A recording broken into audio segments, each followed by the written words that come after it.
again? I mean, this says you are live.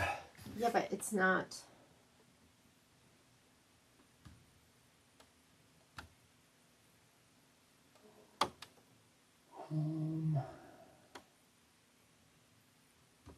A1 Studio. Did it say I was live before? Content. Is that this? No. That, We are, life is short. This is videos.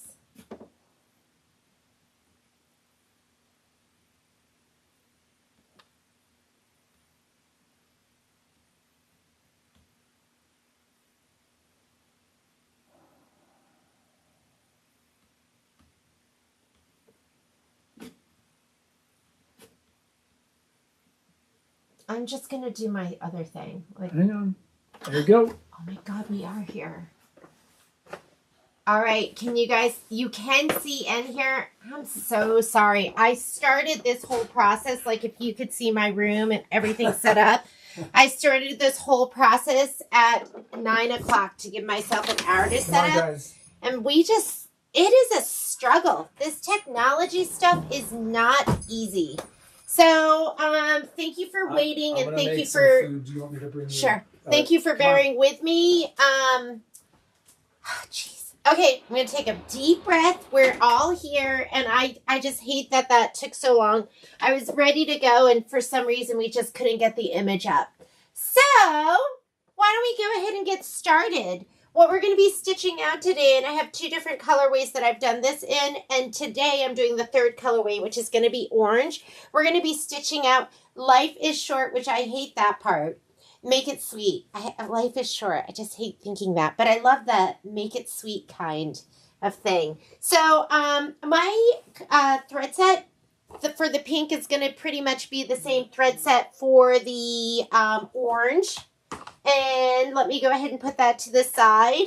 This is if you are doing the turquoise colorway, if you wanted a set, we sold out so fast of these, but the fabric is called Sunday Brunch, and it is made by Moda, and it is basic gray. So if you want to go in search of, I was going to whip up some more thread kits with that new Hoffman line that just came in. I mean, not thread kits, but fabric kits.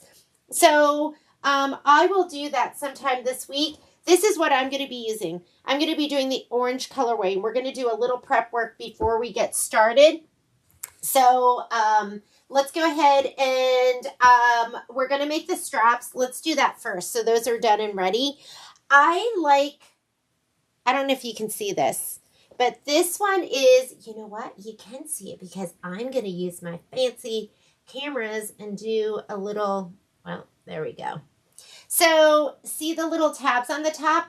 I just struggle to find ribbon and the right colors in my stash. So from now on, I'm just going to make them. And I think Karen makes them too.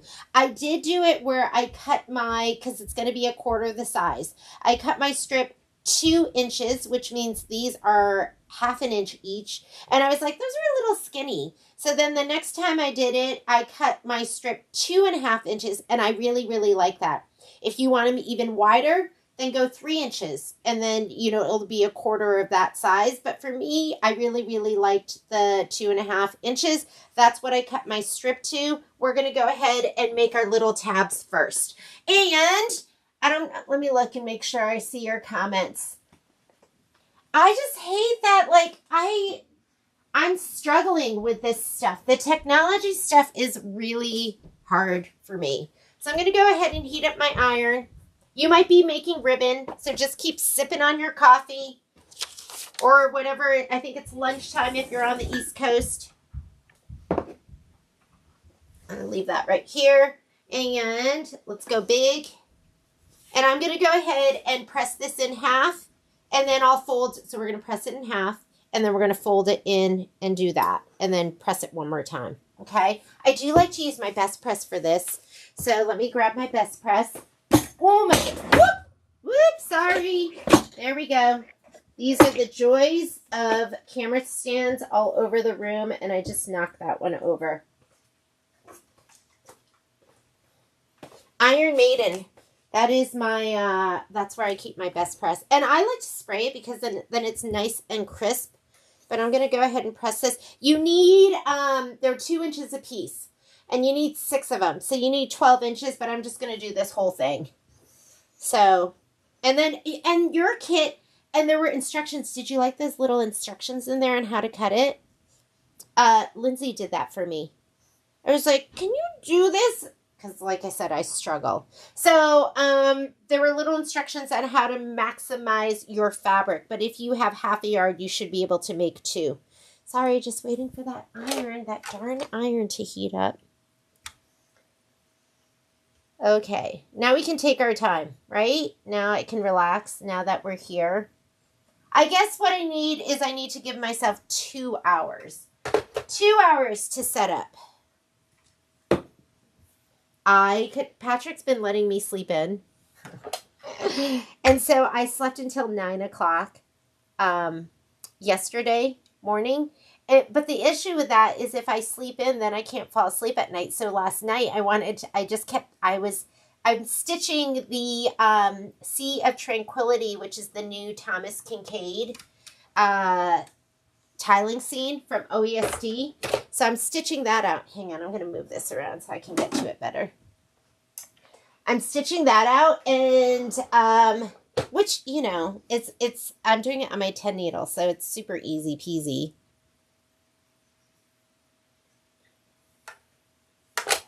I'm just going to go down this side, and then I'll go down the other side. So I couldn't stop needling. And then I watched that. I love, is it Emma Watson or Emma Stone? I get them confused. Emma Stone, right? She's the redhead. So I was watching, I'm going to turn my computer towards me so I can see you guys and what you're saying.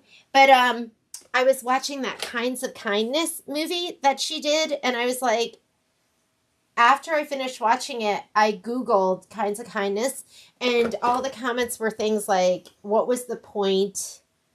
It's because I didn't get it. I watched it, and I was like, I don't understand what that was even about. I don't know if any of you saw it. I don't want to say it was a waste of time, but maybe it was, unless you want to be befuddled. I'm more of a straightforward movie kind of girl. All right. Does that fit in the 5x7 frame? It's a little big. If you look at your instructions, I think it says, what does it say? I can't remember, but I think it's a little big to go in the 5x7. So you have to do it in like something that does, you could do it in the 7x12. You can do it in the 6x10. I'm going to be doing all 3 panels today in the, I'm going to do all 3 panels in my 9.5x14. It's a tight, snug fit, but it works. So if you're going to be doing them one at a time, if you don't have a 9.5x14, then just go ahead and do it in, do each one individually. And do it in maybe the 6x, I would do the 6x10. And just scoot your fabric up. Or else you could do like the 9.5x9.5 and do 2 at a time. I think that would fit. I don't know. I haven't done it in that. I usually do it in a 9.5x14. If you don't have a 9.5x14, that's a good one to add to your collection. Okay, now I'm going to give it a little spritz. So, and you can spray this side too. That's going to make it nice and crisp. This is one of those times where, where's my quilted hearts?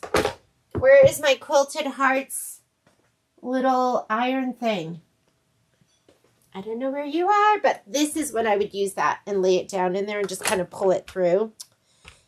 But I don't know where it is. And literally I have 4 cameras set up with wires everywhere. So I'm going to try and move as little as possible so that I don't,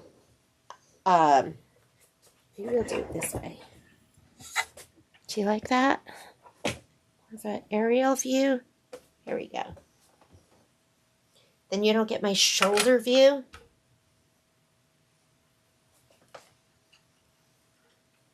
Take a deep breath, Jeannie. You should chill out.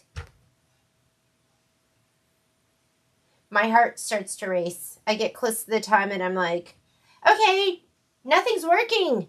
And then Patrick wasn't there, so then I got even more crazy. All right, let's go to the sewing machine.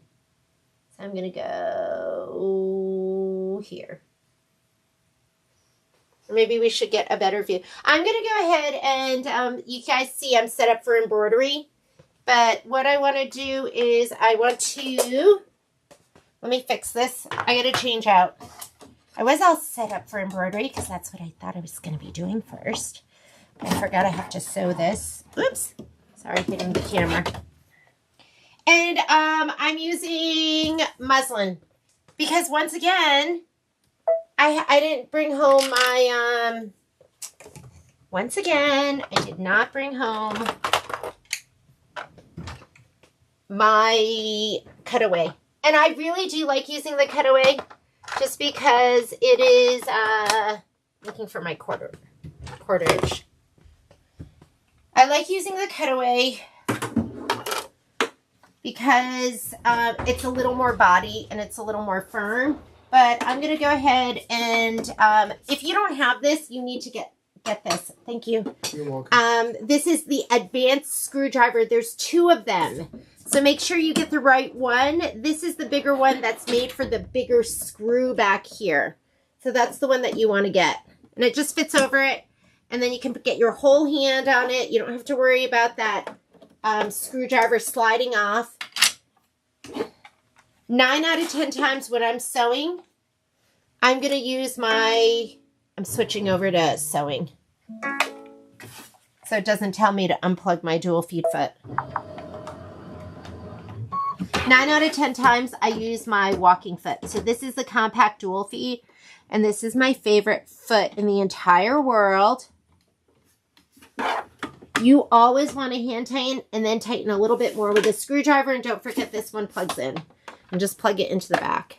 I'm going to use my 1/4 inch sole. And then I'll use my needle drop position to move my needle left or right. What thread do I have in here? It looks like azalea. I'm just going to leave it. Well, now let's take it out. Let's use one of the colors that we're using in this. So instead of that, why don't I just use, I'm going to use this pumpkin seed. Pumpkin seed. Holding on. The cutting instructions were, oh yeah.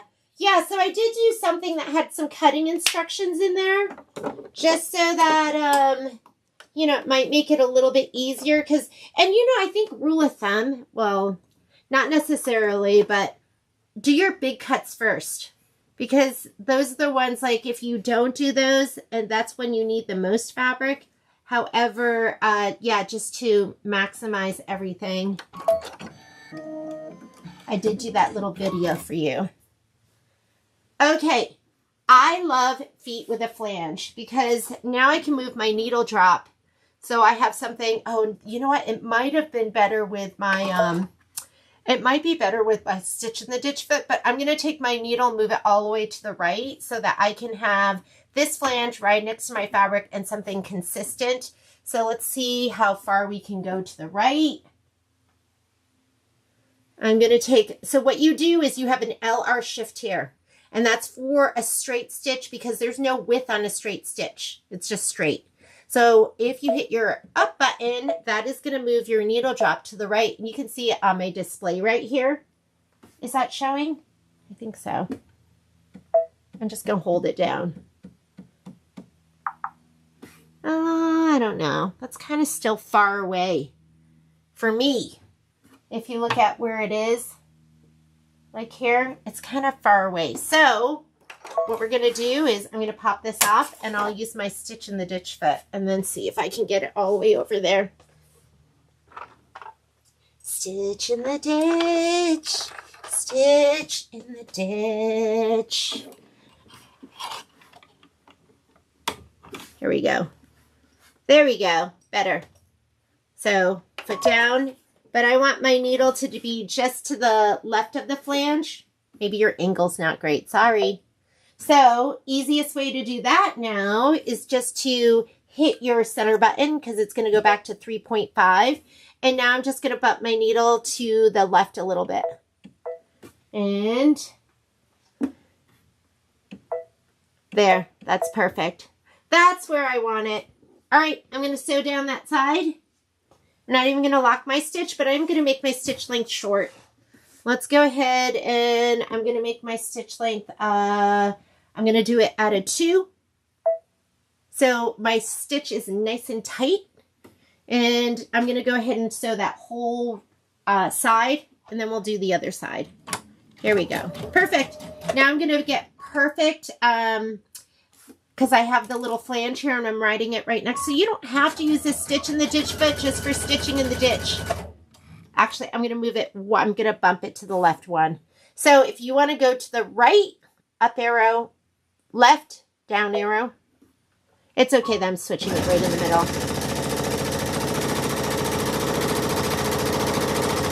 Perfect.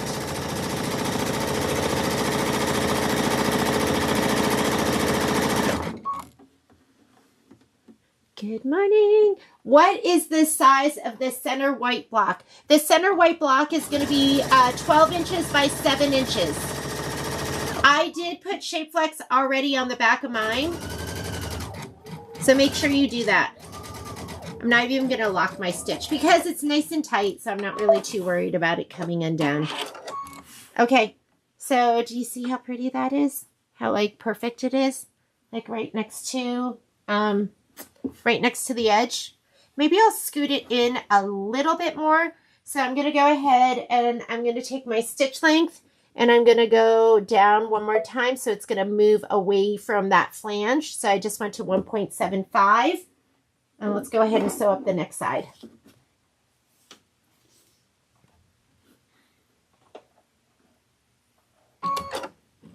There we go.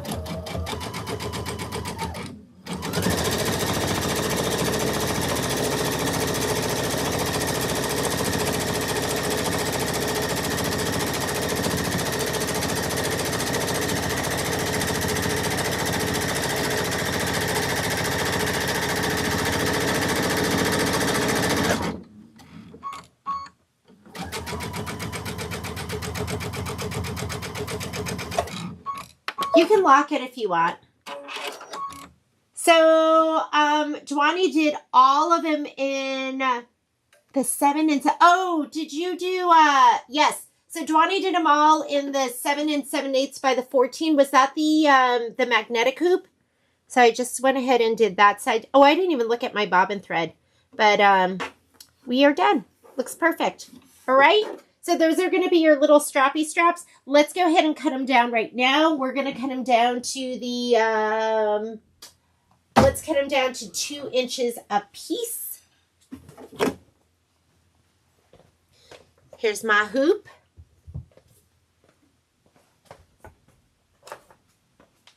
Do I have a ruler over here? I do. Okay. I was sewing that whole time. I was clutching my 1/4 inch foot in my hand.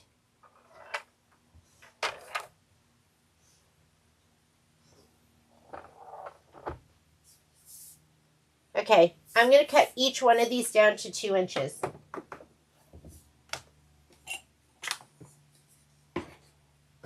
Do you believe me when I say I did clean this morning before we started? I tidied up, and then it became a hot mess because I started to panic. And panic creates chaos in my sewing room. Okay, I'm just going to cut each of these down to 2 inches.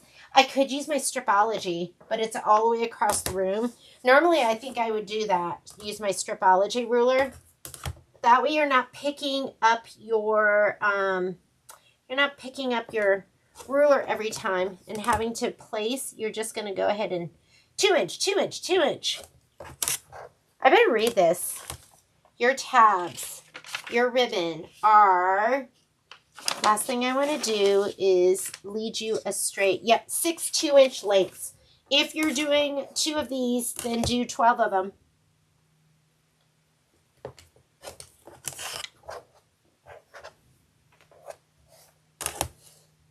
I like having strapping like this made. I just keep it in a little bin because I hoard and I can't throw anything away. And I go, that took me a lot of time to make that. I'm going to keep it. Use it. So how many is that? 1, 2, 3, 4, 5, 6. There we go. So that is done. All right, if you haven't done it yet, I want you to do a couple other things. Where do I put you? Where do I put you? Here we go. We are going to also, here's our fabric. If you haven't done it yet, I want you to put your Shape Flex, your fusible, on the back of your, this is the where the stitching goes. If you don't, you're going to get shadowing. You will, because you're going to see the shadow of this fabric behind it. So I want you to go ahead. I already did mine this morning.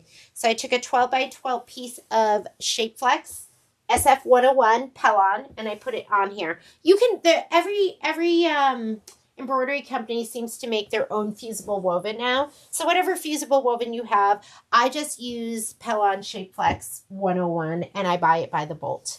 And you might want to get yourself a bolt before all the tariffs kick in. Okay, let's see what else you need. You're going to need 6 of these.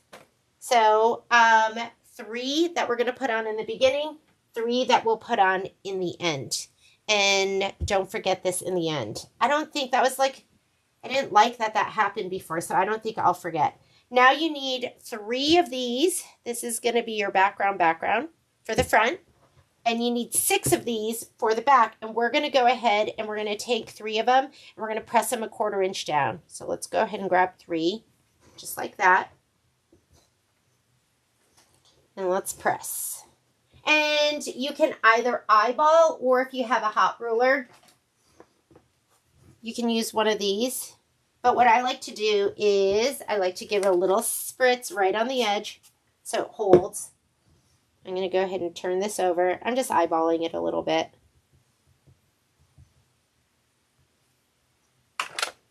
Oh, my iron's off, but it was just on, so it should be nice and hot still. And then I'll pull this away and give it one more press so it's nice and crisp. There we go. And you want to do 3 of those. And if you feel like it's if your fabric's directional, pay attention to that, because this is going to go kind of in the middle. So you want to have it not like sideways, okay? So if you have directional fabric, pay attention to that. Mine's a little bit directional, I guess. I love the hot ruler. I don't know what it is. It's like more than cardboard. It's like,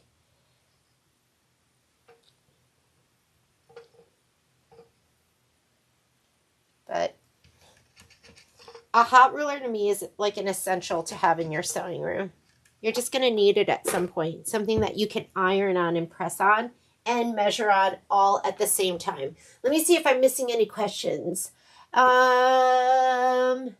Not a magnetic frame. Oh, the one that, so you did yours on the 10 needle.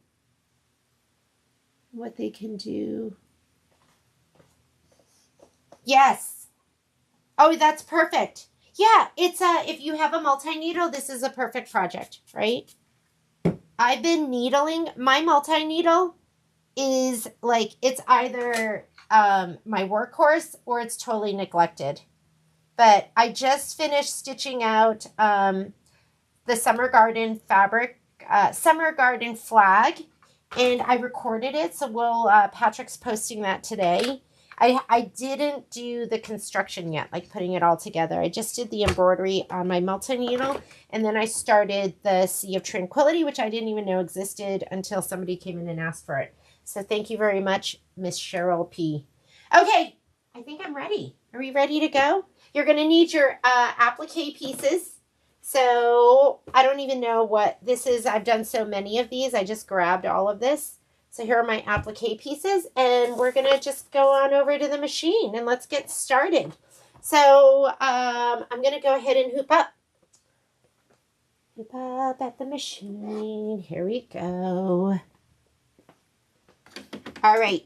First thing I'm going to do is change my foot back out. So we'll go ahead and take this off. It should never be loose enough for you to undo by hand. I always tell you guys that. Every once in a while, I think somebody's rushing in the store and it's hand tightened, and I'll get on a machine and then the foot will shake off, and it always scares me. Every once in a while here at the house. Maybe I just don't tighten it enough. But you guys know how that is when it shakes off and you're like surprised and shocked and you don't know what's going on. So I'm going to go ahead and let's switch my machine over. We're going to go home, embroidery. I did design database transfer already. I have not been using a USB. I have a USB for the wallflower quilt. Sorry, this might hit my camera just the tiniest bit. So the wallflower quilt I have on a USB. I don't know, I just do. But everything else I've been using design database transfer, and I love it. Oh, that's kind of blurry, huh? Is that image a little blurry? Let me see. Did that make it better? Image control. Let's see if I can make that better for you.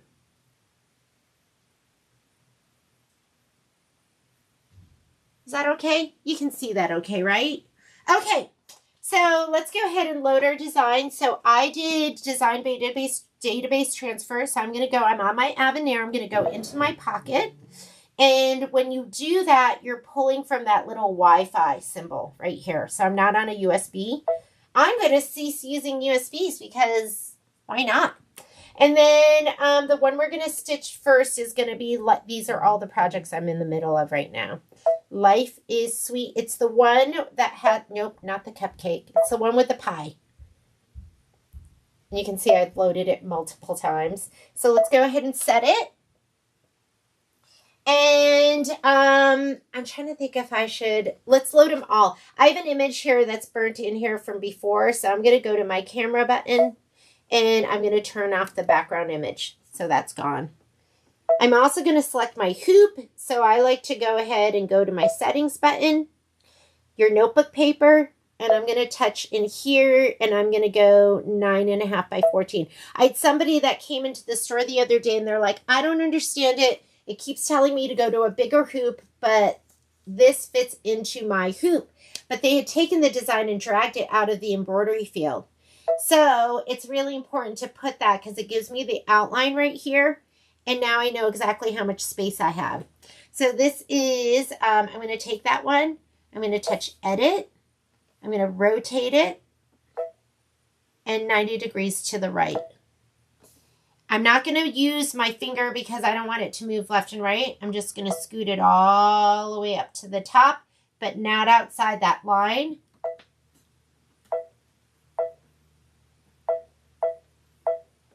Okay, I'm going to say okay. And now I'm going to add. So I'm going to put in my next design. If you're doing one at a time, don't worry about it. You don't have to do it like I am. But I'm going to put them all in one hooping. And I'm going to go, I'm going to stitch them one at a time though. So now I'm going to go back here. Let's go to the Wi-Fi. That's where I pulled mine. And now we're doing the one that has the ice cream cone. So where's my ice cream? It's automatically going to bring it in centered. So I'm just going to rotate it. So I'm going to go edit. The rotate is the little circle. I'm going to rotate it once to the right. We're done. I'm going to say okay. Now I'm going to add the next design. Add. I'm going to go back to my pocket. Some of you don't have a pocket. It's just going to go straight to the USB or one of those options. Last thing we're going to add is the cupcake. The one that has the cupcake on it. I'm going to go ahead and hit set. Again, I'm not going to move it with my finger because I want it to stay right in line. I'm just going to go edit. This is my rotate button. And then I'm going to pull it all. Whoops. Rotate. I'm going to pull it all the way down to the bottom, but I'm not going to go outside of my 9.5 by. It's crazy to think that this is my 9.5 by 14. I also have the 10.5 by 16, and then I have the 11 5/8 by 18 at this point. So we've got some big hoops. And I'm going to go down without going outside of my, but what happens if you do go outside of your embroidery field? Even one click. I'm going to say, okay. Oh, wait. I'm going to go embroidery. Change to a larger embroidery frame. That means I'm over the line somewhere. And I know it's this one. So I'm just going to go back to my move key and I'm going to scoot it up one. And I think I'm in there now because I can see it. Okay, one click will bump you out of your embroidery field. So even though you have a, even if you had a 5x7 design and you use this big hoop, if that 5x7 design is anywhere outside of that perimeter, your work area, it's going to tell you to go to a bigger hoop. All right, this is the screen from which we stitch out. It's our layout screen. Let's go ahead and get started. I'm going to do, I did my whole color list. Did you see that? How I did the whole color list for you guys? So the first one is going to be the placement line, and I'll do a color that you can see. I have a pumpkin seed in there, so I'm just going to go ahead and leave that, and let's go ahead and stitch the placement line. And let me get to the right camera.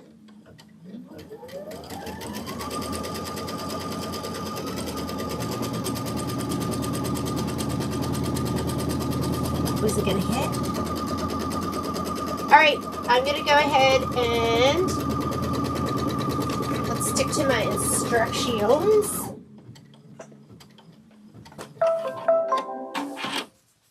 Stitch 1, the placement line for the fleece and the background fabric.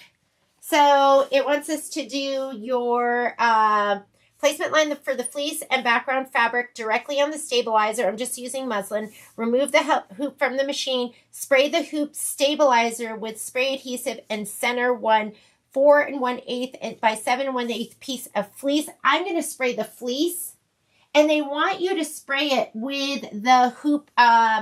So we're going to spray this, but I'm going to spray it on what we would call the right side, fusible side up. So we're going to put it down so the bumpy side is going to be up. Yes, it is considerably smaller than the outline. This is so the fleece is not caught in the final line of stitching, which helps to reduce the bulk around the perimeter of the finished panel. And then we're going to cover it with one of your 5x9 pieces.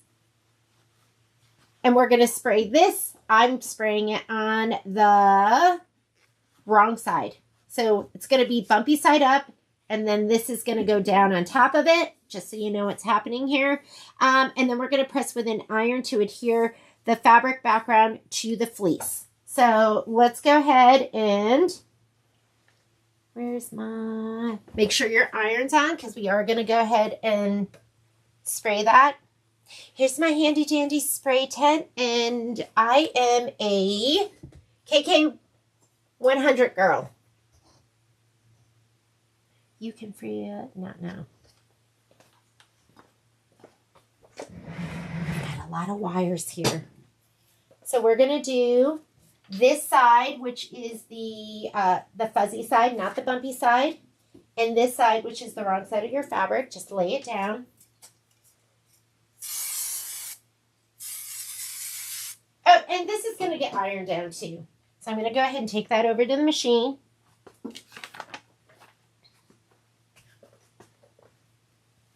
Let me pull this forward so you can see it a little bit. And put this down.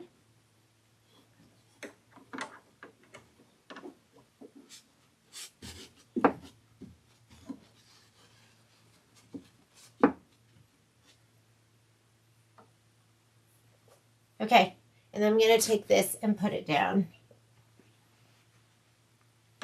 You know, because it's sprayed, you don't have to, But make sure you lay this down and you have an equal amount, like top and bottom. So I'll fold it back and I'll look here and here, and then I'll fold this back and I'll look here and here, just to make sure you have an equal amount on the top and bottom. You're only going to have about 1/4 of an inch.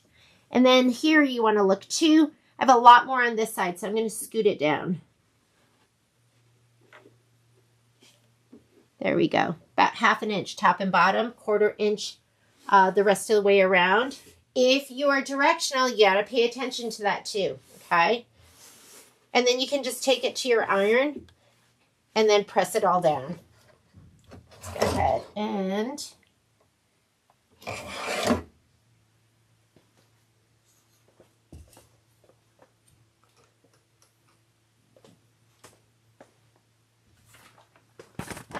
I thought it was strange.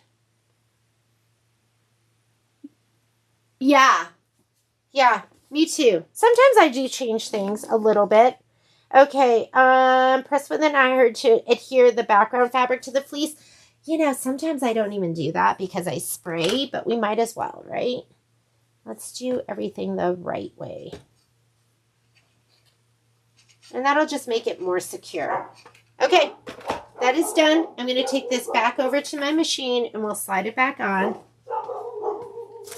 Oh, listen to them. Hang on, let me shut that door. Nobody gets in this house without us knowing. Okay, I don't know if you can see this, but this is a tight fit over here, like right over here. I always hold it. I know you guys think that something's wrong with it.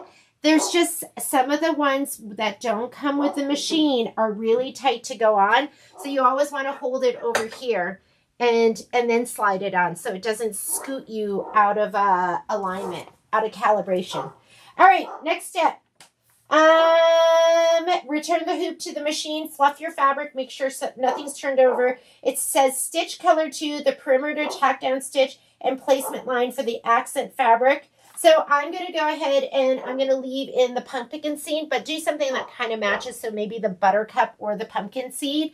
And I'm just going to go ahead and stitch that down. This is your perimeter tack down stitch and placement line for your accent fabric. Do you like that? We're not threaded.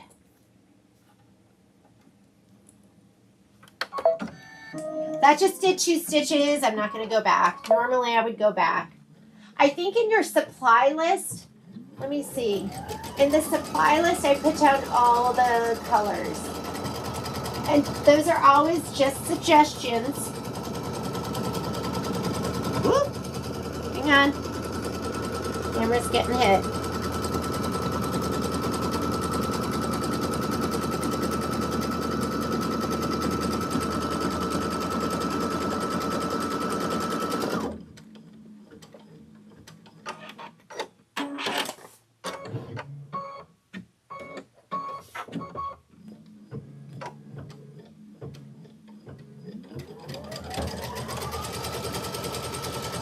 Let me see if I have to move my camera a little bit more. I think that's, got it there.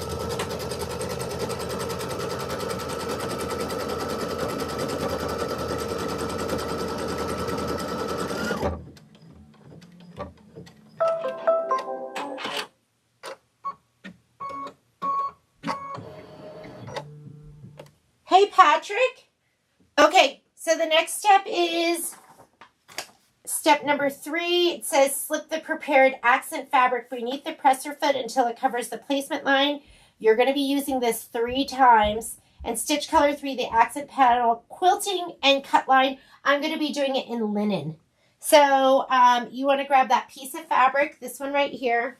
Hey, Patrick, this one. I'm going to give it a little shot of spray just right here on the back side. Let's make sure.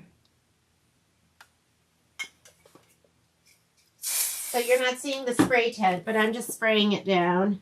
And then you can't really see it that well, but that is my placement line. I'm just going to go right over the edge. I'm going to check it top and bottom, make sure I'm covering. Let me see, am I covering that? Yes, I am. I'm going to just press it down. And then I'm going to change out to my linen. And this is going to take a little bit of stitching because it's going to do the quilting stitch too. And it does like the little placement as well.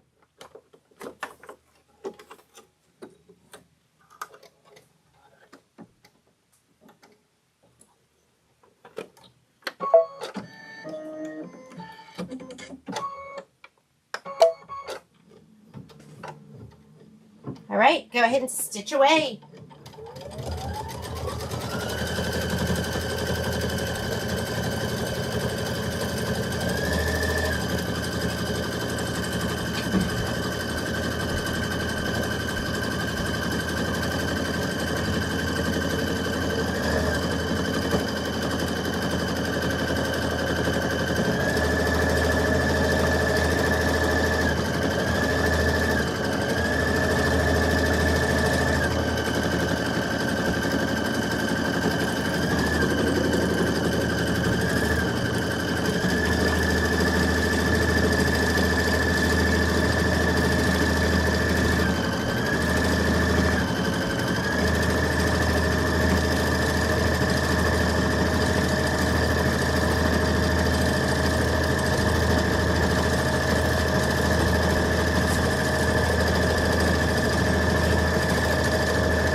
Okay, Poppy, no.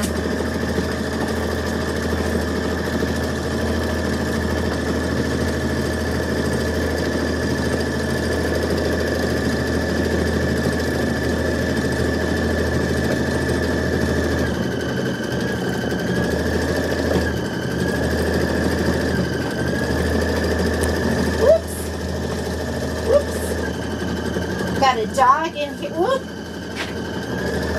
Poppy's visiting.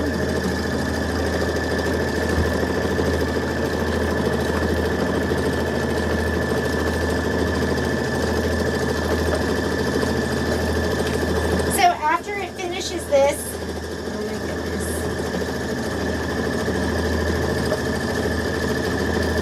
We're going to remove the hoop from the machine and you're going to trim the accent fabric very close to the cut line and then return the hoop to the machine. So get your favorite snips. Mine are my Kimberbell ones. I just love those.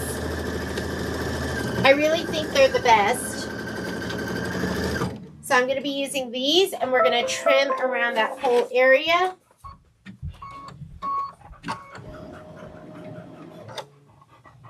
Okay, Pops.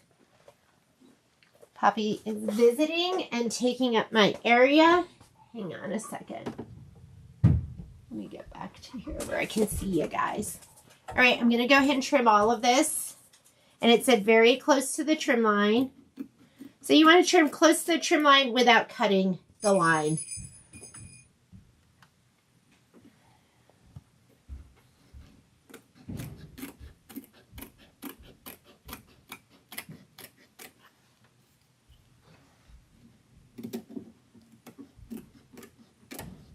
I was stitching out the spring one too. I did another block of that because I'm hoping to get that ready. And that's going to be a table runner with dimensional flowers. Hey, Patrick, can you get me something out of the printer? Yes, please.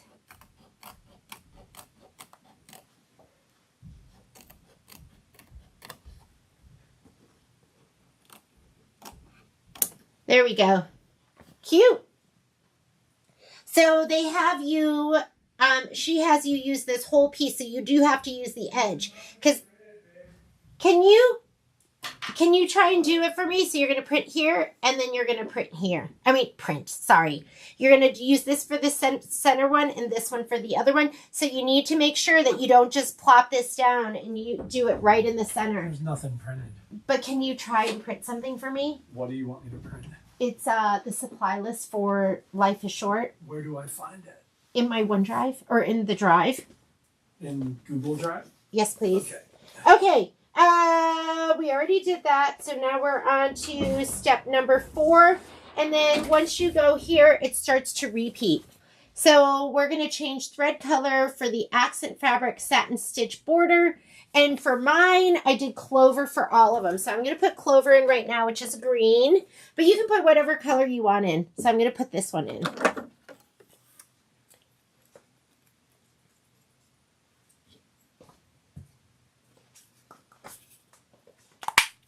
I want to have my color list.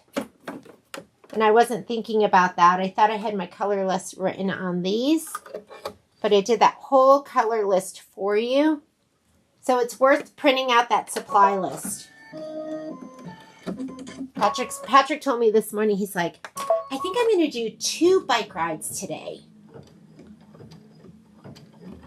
Here we go.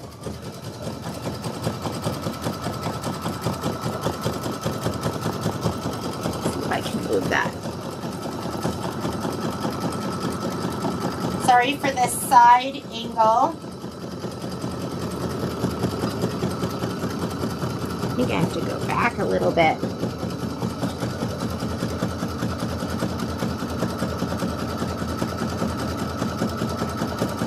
Maybe we'll go front. Let's see if we can do front. Sorry, doing some shifting of the camera.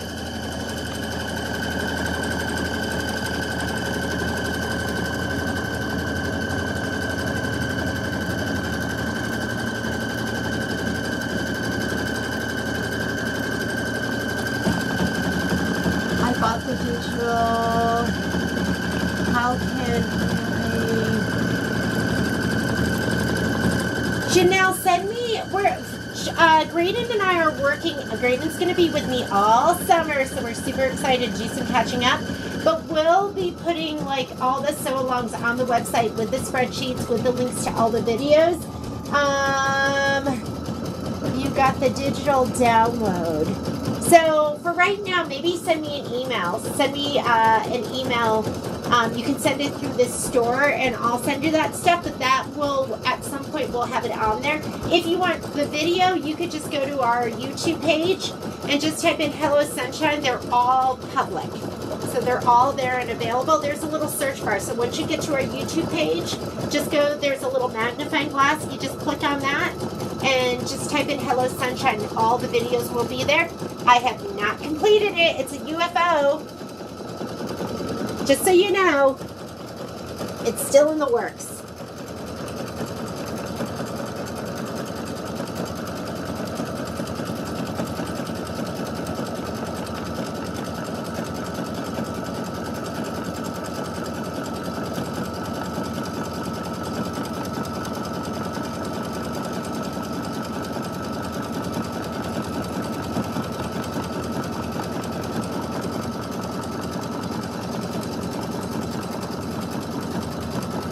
So we're going to do this satin outline. After this, we do the flourishes above and below the stitching. So I did mine in pumpkin seed. So if you want to look here, I did mine in pumpkin seed. So whatever color you want to do for that top and that bottom.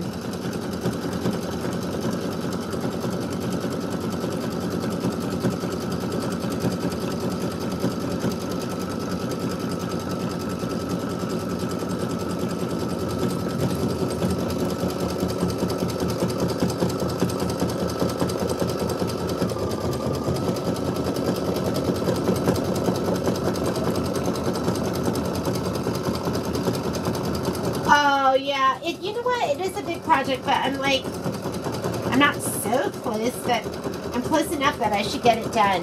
We're gonna have so much coming up though, so maybe it'll be like a summer or fall project for me to get that going again. Sometimes there's projects like that, right? That you just keep coming back to. That's what that one's gonna be for me.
And if you love Janine Babich, this is the other project that I'm working on right now.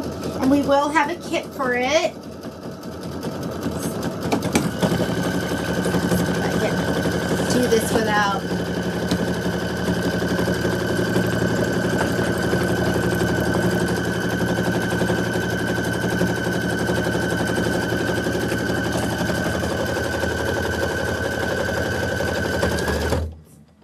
Okay, let me put in the next color for the flourishes, and then I'll show you what's coming up. What's coming up at A1 Vacuum and Sewing. So I'm going to go ahead and put in pumpkin seed. So I'm going to take out my thread and put in some pumpkin seed for the very top. Or else you could choose a different color. You could do pink lemonade. You could do buttercup.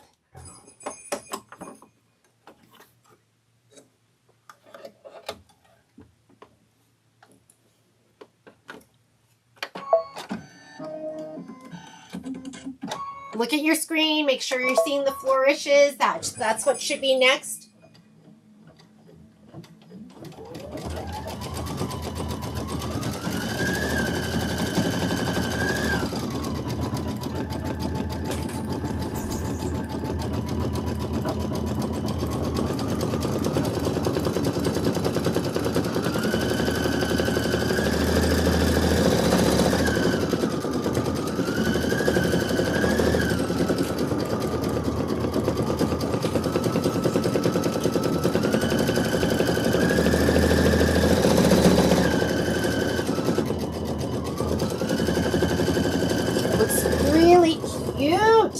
Okay, here are,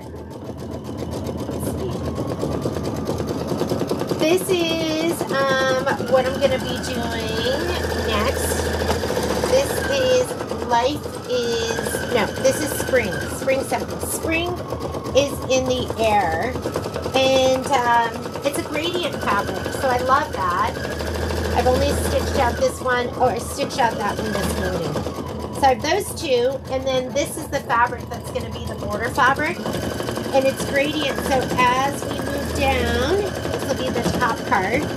We'll have colors that kind of match that as we move down, and then the bottom part, it'll be, the flowers will be this color. Isn't that pretty? It's so beautiful. So I'm going to change the flowers, the color of the flowers to the other end to look kind of like this.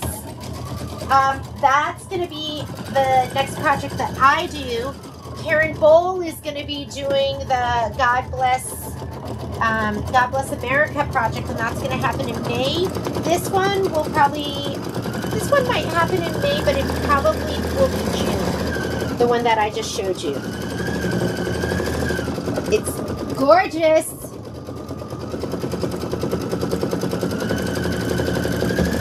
Is it a flag?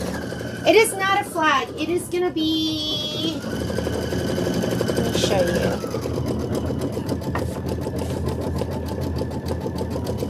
So Miss Marlene, this one is going to be... hang on. Of course, I can't find the... the picture, like the color picture, but it's going to look like this. So it's going to be a table runner, and then it'll be long. That's why this fabric is going to be so gorgeous with it, because you'll get a piece that looks like this. They're already out. You'll have a piece that looks like this, and the embroidery will kind of run down the middle, and then the gradient, this will be one end of it, and the embroidery will run down the middle, and this will be the other end of it. So this fabric is called Super Bloom. And, done, hang on. And it is, it's a Moda fabric too, but it's just so pretty. And we should have two colorways for this. I've been waiting for the other fabric to show, but there's this one, and then there's another one that I ordered. So like I said, we should have two different colorways. All right, back to the embroidery. Let's look at this. Now hey Patrick, oh, here we go. So your supply list, if you printed out your supply list, which looks like this. And I hope it's right. I did a whole, like, step 1, what color to use for all of these. So I'm doing the pink colorway. I'm going to kind of use this, although I did do pumpkin seed for right here, but all the other stuff is going to probably be pretty similar. So, and I also did it for the turquoise colorway too with the colors.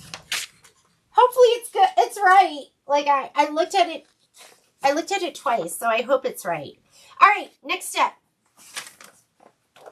So that's in there for you to look at. Next step is going to be that was the flourishes. Now we're going to be doing the lettering. So whatever color you want for the lettering, I'm going to go ahead and do mine in the pink lemonade. And I think it says that here too for the pink color. Back in like an hour, and then I'm going back out. Oh, taffy. Taffy. So I'm going to use the taffy for the lettering. Oh, I don't think you saw that, but taffy for the lettering. So I'm going to go ahead and take out the pumpkin seed, which I used for the flourish, and now I'm going to put in the taffy.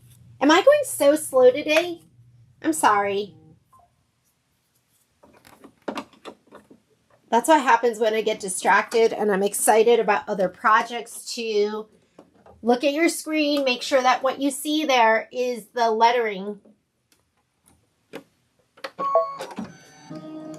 And it also does the outline for the pie. So here we go.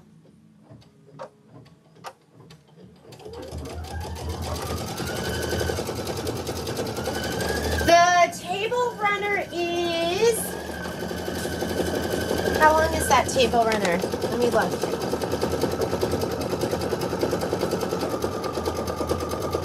I don't have the page. I don't have the picture and the front and the back, which probably has the size on it. Let me see if it says the size. I have the innards that I pulled out. Honestly, Marlene, I'm not sure. I am not sure. But I did use my Scan-A-Cut, and I cut all of the leaves and the flowers. So,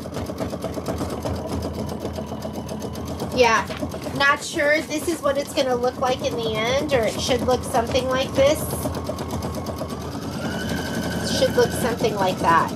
When I'm guessing it's probably going to be like with the fabric, close to with the fabric. So maybe 40 inches, 44. I could be wrong. That is a total guess.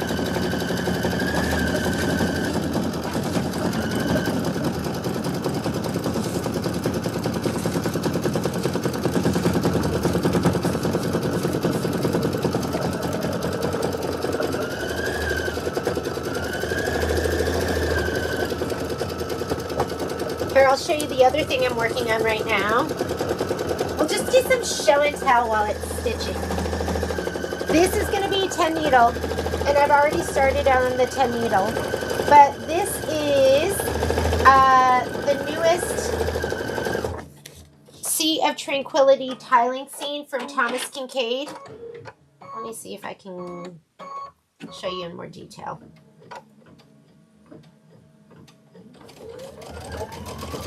So, it's going to be like their traditional tiling scenes. There's 32 tiles. I'm doing it on my multi-needle. Lots of sky, which I started last night.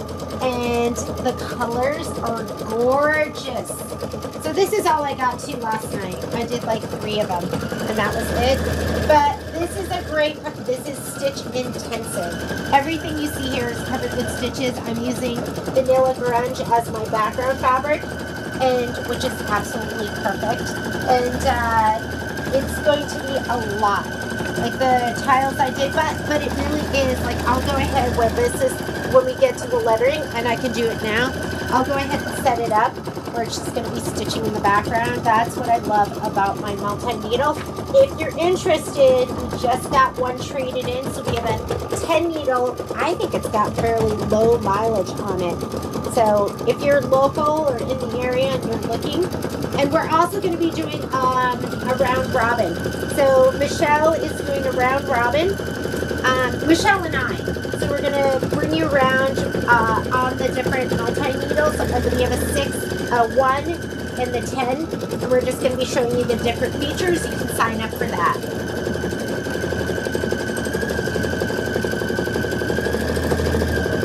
Yeah, we've got some stitching to do over here. So I'm going to make sure my 10 needle is needling. Patrick and I were fighting over the laundry room yesterday because that's where my multi-needle is, and Patrick said it's his room and I said it's my room. I told him get his stuff out.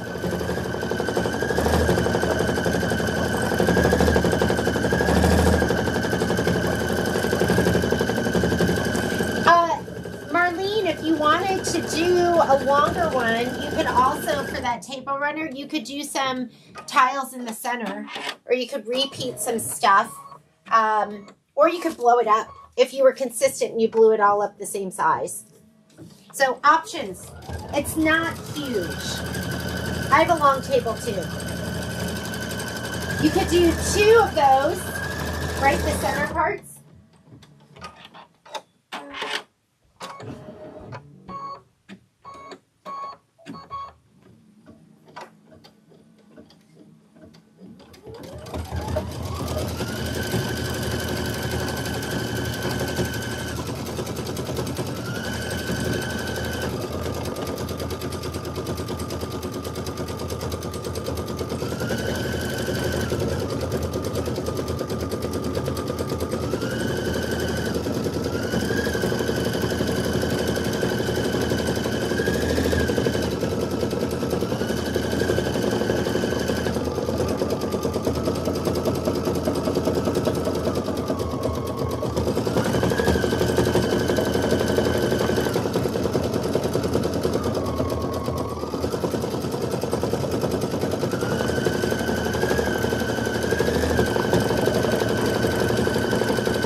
I just went into my 10 needle room, aka the laundry room, and just started that again. So now that's going, and it's just a great way to have multiple projects. If you're a heavy stitch embroiderer, you should consider a multi-needle.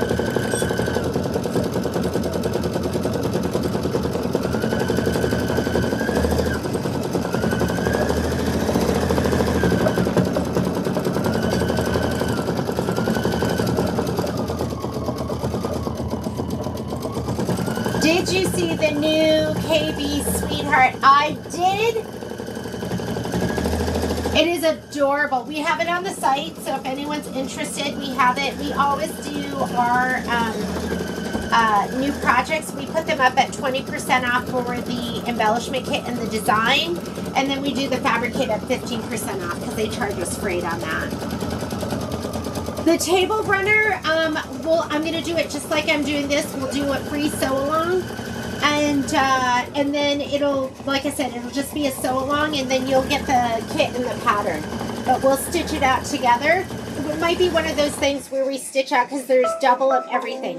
So double the blocks, 2 of block 2, 2 of block 1, just like that. So we might stitch out part of it and then you'll have the other part for homework and then we'll put it all together because I think Janine Babich does her stuff in an interesting way. I love it. It's different. Okay, what's next? So we are on to the pie shading. So I'm going to use ginger for that. So go ahead and put in your ginger. I thought ginger was the perfect color for the pie. I'm going to take out my taffy. Taffy's out.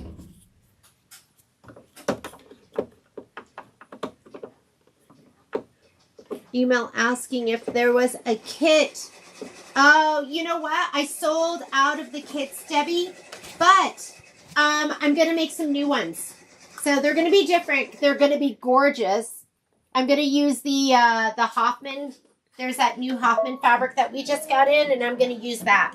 So I will have kits. Give me this week to put them together. So this is going to do the, hang on a second. Did it ask us to put down our applique?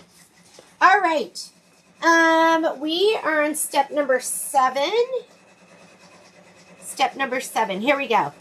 Change the color, the lettering, and stitch color 6, the placement line for the first applique will stitch at this time. Change the color for the shading, stitch within the pie. Cover the pie placement. So you need your fabric. Just want to make sure I'm not leading you astray. And there were 2 different pies that you could have gotten. So you might have gotten there's either this, and you can lay this down any way you want. Battery is running low. Hang on a second. This is not charging.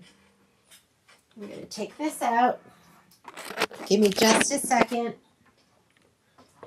I'm going to take this out. And plug this in.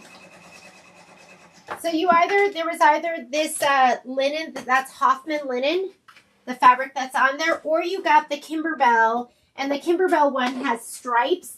I would put your stripes up and down for your pie. Hang on.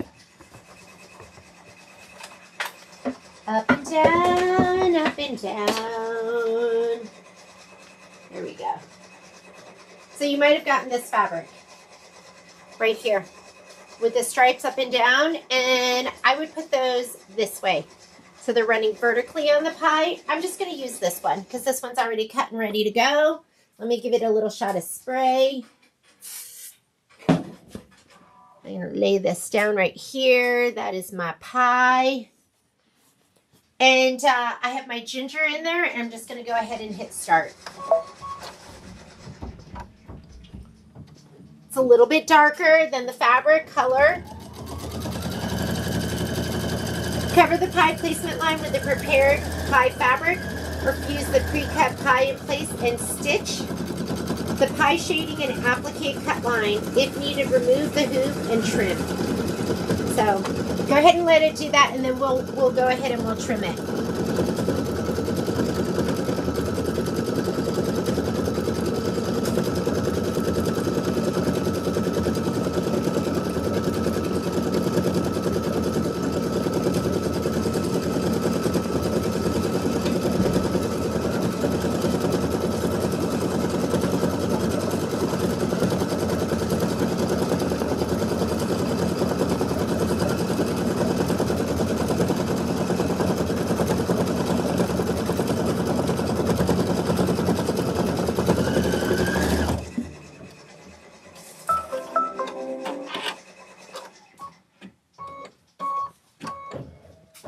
Get your snips. Let's trim this out. So Debbie, I would check at the end of the week, but I'll definitely get I'll get some more kits made for this. It'll be different, but it'll be equally gorgeous.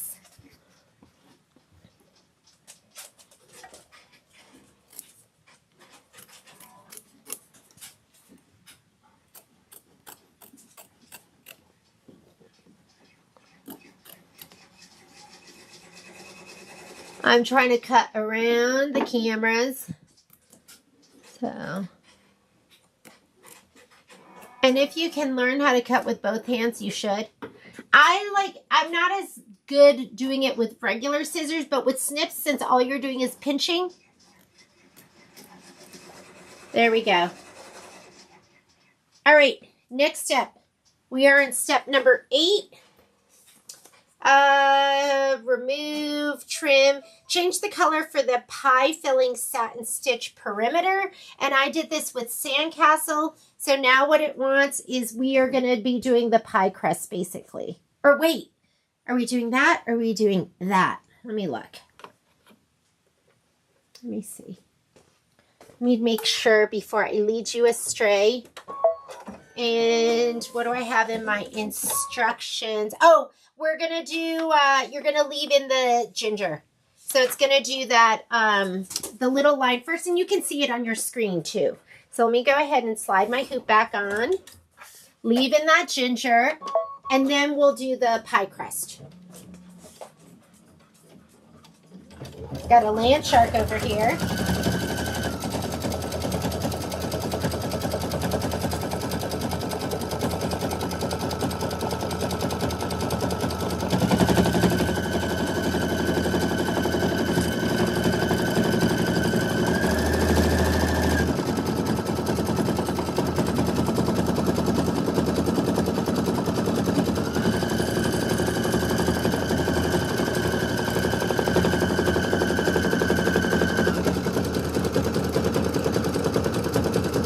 I know, these fabrics, God, they were so cute and so perfect for this. And it's Sunday brunch, right? So it's like perfect for pie and all of that. But they are no more. If you want to find them online, you would just look for Sunday brunch. That is the fabric.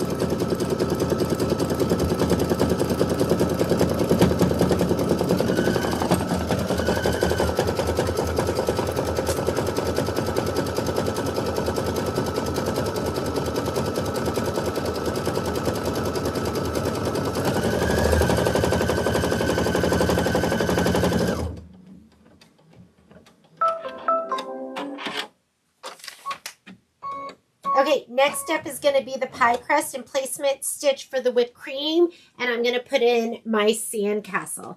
So now we'll put in the sandcastle. Good thing I have both lists, right?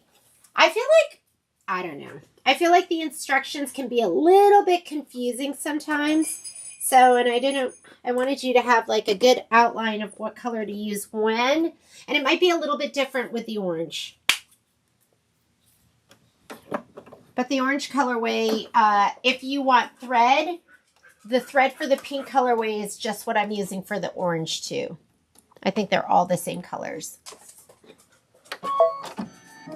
Okay, this is going to be pie crust and whipped cream.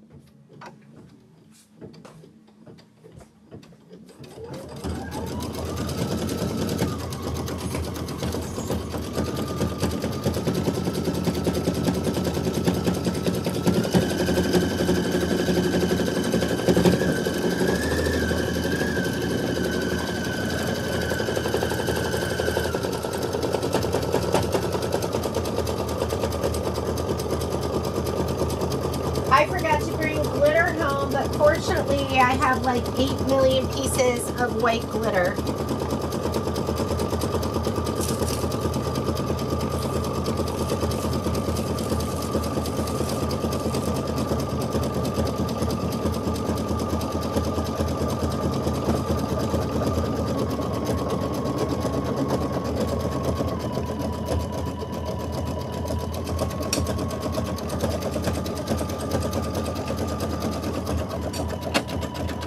Oop.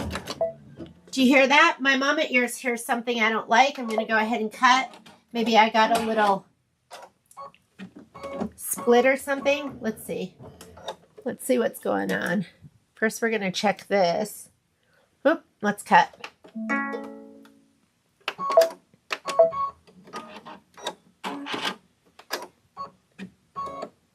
And then sometimes it's the bobbin. Like when the bobbin is done, thread looks good. You know, sometimes you get a little nick in your thread and then you get a coil. So I definitely heard something. I'm going to go ahead and take off my hoop and see if my bobbin just needs to be changed. Okay, sorry. Gonna move my camera back.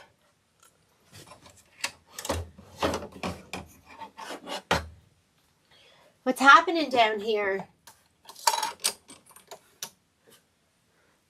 Do you see, like, I don't know. Looks okay, but I'm going to go ahead and just put a new bobbin in. I'm getting near the bottom of it anyways. And I've been using, where are they? Where are my bobbins? I've been using some dime bobbins because I've been having trouble getting the Filtech ones. So if you, too, are struggling getting your Filtech bobbins, the dime ones are great, which, I mean, no, they're no longer dime, right? They're going to be, they are now OESD. I'm going to put a new bobbin in. We're not going to mess around with these shenanigans.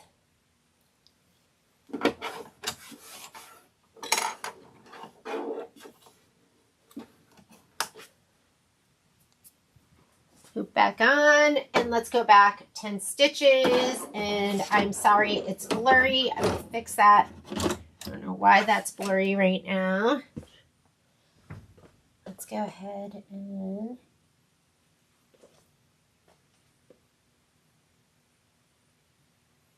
slow internet detected.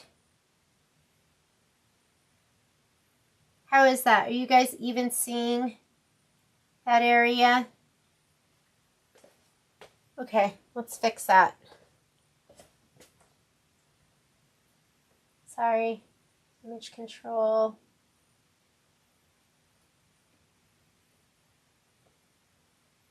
I do not know why I can't get it clearer. Let me work on that for a minute, okay? All right, I'm going to go ahead and let's go to the screen. And we need to get back a couple of stitches. So I'm going to go ahead and go to this button here where you go forward and backward stitches. And let's go back minus 20. I usually do 10 or 20, something like that. I'm going to go ahead and say okay. And then we'll just start again. How's that image? Is it still ick?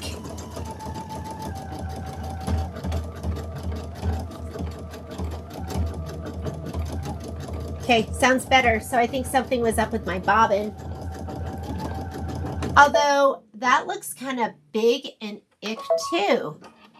Hang on, let me see if that's just stitches going over stitches. That does not look great to me. All right, trust yourself. When you have something and it doesn't look good, I'm going to go ahead and reset my bobbin one more time. Maybe I'm not in my tension, and so it's not pulling those stitches down. Now it's in there. Don't know why it didn't look good. Let's put it in one more time. I'm going to just go back 10 this time.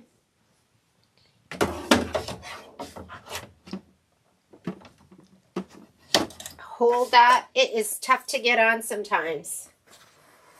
Okay. I'm going to go back 10 stitches this time. I'm going to rethread my upper.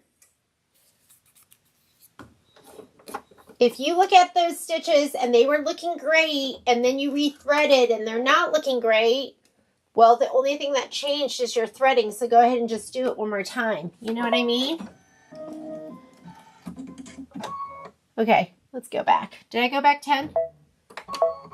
Let's try it again.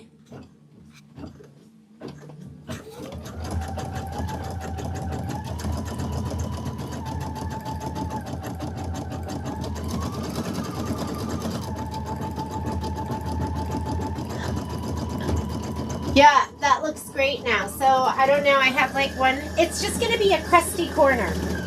There's a crusty corner on my pie. That's okay.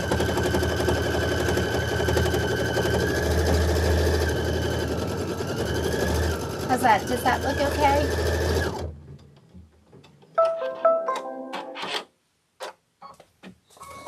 Crusty corner. We need to do, so that already did the placement for the whipped cream. So you're just going to go ahead and put your whipped cream down. Look above your pressing mat. Above my pressing mat. Look above my pressing mat. What was there? What am I looking for? So how do you like the ones from OESD so far? So first of all, Betty, what am I looking for on my pressing mat? And then second of all, how do you like the ones from OESD? So if we're talking about the pre-wound bobbins, I'm going to go ahead and change this out to my linen right now. The pre-wound bobbins are going to be the dime ones. So they're just bringing all of that stuff over. And I love the dime ones. There's two different types they have. There is the class 71, which I'm not crazy about because they're a little slick. And then there is a 60 weight one that I love. Susan's been using those, I think.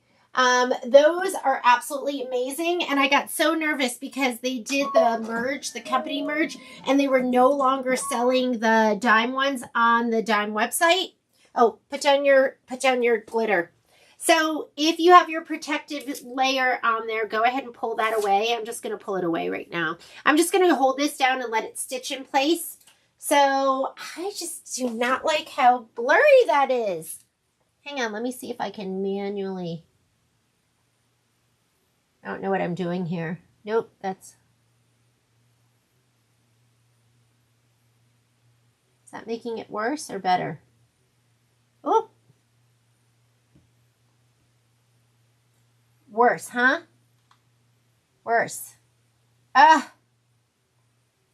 Technology. Has that better? I don't know. I'm just going to go back in here, see if it'll... Wow, it is going all over the place. There we go. Sorry, it's going to take a second. So, like I was saying, so I have my linen in here. We're threaded. I'm just going to hold this down and let it stitch out. It's a little piece. When the piece... I know, you're going to see that picture going back. Ick, and then... There we go. Now it looks good. So, yeah, it's just it's the OESD, it's the dime stuff, and it's just being sold at the OESD website. And I love that they're doing that because it makes it easier for me because, instead of me having to buy from two places all the time, now I can just buy from one place. And all of those products are still there because, like I said, I started to panic. Because I was like, oh my God, I can't get Fill-Tech bobbins. And now I can't get the Sew Steady ones, but I can get the Sew Steady ones. And it's going to be even easier than ever. So go ahead and trim this up.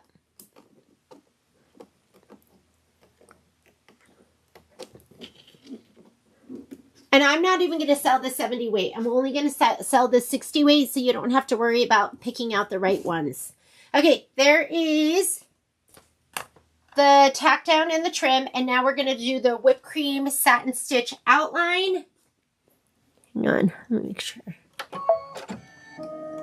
And I'm just going to hit start.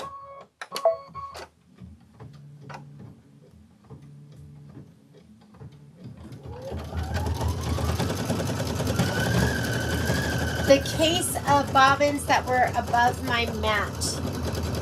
Case of bobbins. Above my mat. I don't see any. So I don't know. I'm not sure. Oh, here. Are we talking about these? So these are the 70, and they're super satiny. So what I like is I like the 60s. The 60s, and they're not going to be quite as slick as these. They're awesome. They're fantastic.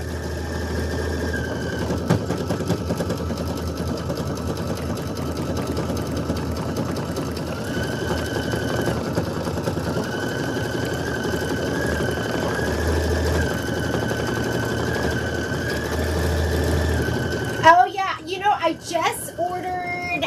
just ordered a pack of 10, and I'll put them up on the site, and I just need to remember to do it. If you're watching the live feed, save $5 off, please.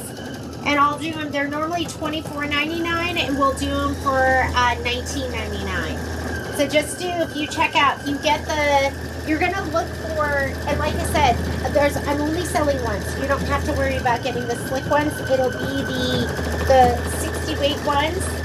So if you want to get a thing of these, just order the Steady Stitch bobbins. I gotta make sure, I might have taken them down because I was worried I couldn't get them. So I'll check after this. The Steady Stitch bobbins, and just say $5 off in your notes, and I'll refund you $5. They're $24.99, and so we'll do a special of $19.99 for those, and they're great. And it comes in 30. There's 36 of them, so it's a good number, and that's a great price, I think. Okay, so we did our whipped cream. Now we're gonna do our pink lemonade dancing hearts. So I'm gonna put in pink lemonade. I'm gonna try and put pink lemonade in if I can find it. Where is it? Dancing hearts. So you can do whatever color you want. Like, aren't those pretty? That this right here, this is raspberry, and I mean that might look gorgeous too. I'm gonna do that instead. I'm doing raspberry for my hearts. It'll make those red flowers pop. So I'm gonna do raspberry. Raspberry is like the most amazing color, and I've just recently discovered it. I can't remember what it was in, but raspberry is like, it's not red, and it's kind of like the hottest pink you can get, which is almost red. I'm going to go ahead and put this in. Raspberry beret. There, you got some singing. Did you like that? If you didn't, I'm sorry. All right, go ahead and hit start. Can you believe how long this is taking? I think I am talking your ear off. Sorry. Oh my goodness, and I am making a mess. Let's try and clean up a little bit. Clean up.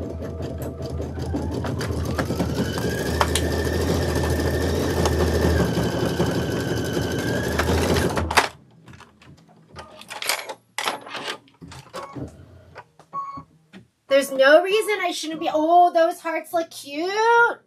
Don't those look cute? Let's see if I can get you a better view.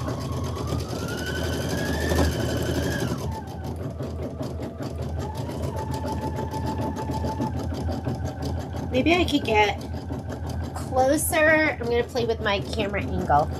Let's see if we can get in a little bit closer.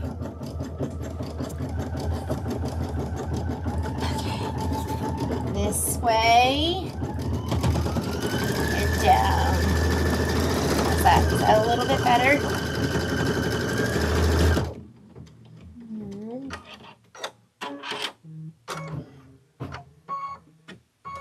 I know it's kind of at an angle, right? Okay. Sorry.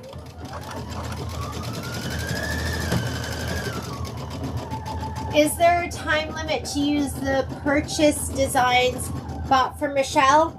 I don't think so, Betty, but that would be a question for Michelle. Yeah, I would ask Michelle, since that's a Michelle thing. I don't think she would do that. I think she would just keep it the way it is, right? Okay, I'm going to even do that more. Hang on. I'm doing some more rearranging. How's that? There we go. Oh my God. Poppy just knocked over my stand. Okay. Last thing we're going to do is it wants you to do the back attachment line. Hang on. Let me get my instructions so I don't mess this up. So you are going to, this is the pie panel. Whipped cream satin, CTC for the dancing hearts. Color 12, we're going to turn the page. Okay. Remove. So we're going to go ahead and we're going to put on our tabs. So grab your tabs, your tabby tabs that we spent making this morning. Where are mine? There they are. And you need a little tape My favorite tape is going to be my, Transport. I cannot believe she just knocked over my camera. Not good. So I got new cameras because I want to be more professional for you guys. And each of the cameras is $300. So they're not cheap. And Poppy just knocked it over. So we're going to go ahead and we're going to take this and we're going to lay this down. So, and step 12, and I'm not going to take it off the machine. Can I make this if my largest hoop is 5? You cannot. It does not fit in a 5x7. So with your tabs, what you're going to do is you're going to fold them in half. The outside edge is going to face out. The folded is going to face in. You are going to, I think we lined it up right there. So you're going to line it up with, you have 2 lines here. I know they're a little bit hard to see. And let me see if you guys are seeing this. Are we seeing this? Oh, sorry. No. So, let me go ahead and aim this down a little bit more so you can see this. This folded edge is going to line up with this line, so the bottom line. And this edge right here is going to line it up with the outside edge of the satin stitch. So I'm going to go ahead and put this down just like that. See that? Is my finger in the way? I'll tape it and then we'll look at it. And then you're going to tape the very top of it down. Okay, so it's going to look like that. Let me see if I can aim that down a little bit more. And let's get you a little bit of a better view. There we go. How's that? Okay, we're going to do the other one. I know, that's a little fuzzy looking.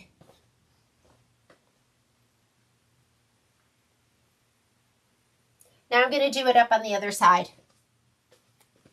Okay, again, you're going to fold it. Folded edge lined up with this bottom line. Top edge here lined up with the satin stitch. And then you're going to tape outside. Just like that. Hopefully you got that. Did that make sense? Maybe we'll get it over here and you can see that a little bit better. And I just don't know how to do my focusing in and out. Or maybe we'll go over here. Okay, so then we're going to go ahead. It said position 2 of the folded ribbon. So the fold extends to the placement line. So we put the fold on the placement line. And stitched along the upper edge of the panel, and the raw edge extends outside the perimeter. This placement line will yield a loop of ribbon. And then now we're going to put down the other 2 pieces. So you're going to put down, and your instructions are right here. So now we're going to put down the piece that has the folded edge, and then we'll put the other piece down on top of it. So let's do that. Maybe it'll help if we come in from this angle, although I'm going to have to move that once it starts stitching. So where are those pieces? So you have the pieces that we went and we folded down. That's going to go down first, just like that. And then we're going to take the other piece that hasn't been, and you need to pay attention if your fabric is directional. So where are my other 3 pieces? Here they are. So mine's not really directional. Maybe a little bit. I probably should have pressed this, but I'm just going to go ahead and lay it down. So we're going to lay this down on top of it, and then we're going to tape. So the only place I'm really worried about taping is like right here and right there on the top and the bottom.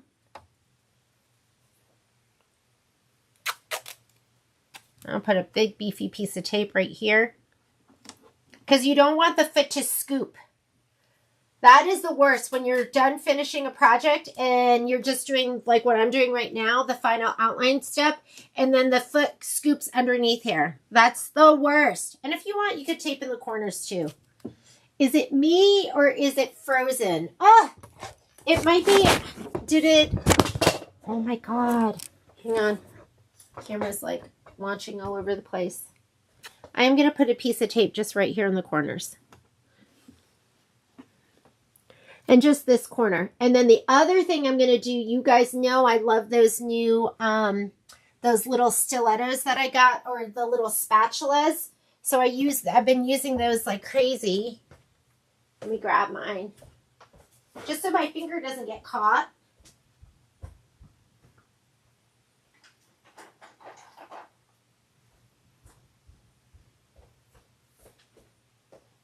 Is it unfrozen now, Miss Susan?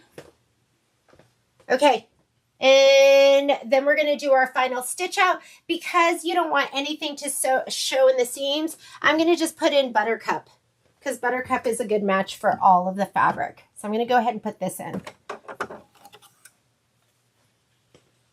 And then we're going to be ready to start the next one. You're going to be here all day with me at this rate. The hoop I'm using right now is going to be the 9.5 by 14. You can't fit it in a 5 by 7, but you can fit your blocks in a 6 by 10. I mean, if you had software and you like shrink it so it would fit in this hoop, you could. All right, now we're going to do our final outline stitch. And you do need to watch out for right here where it gets a little bit lumpy.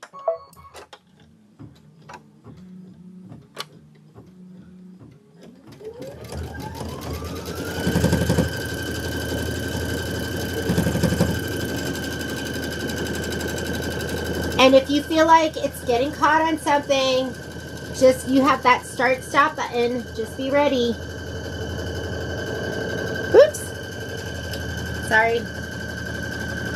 This is where you got to be careful for it to scoop.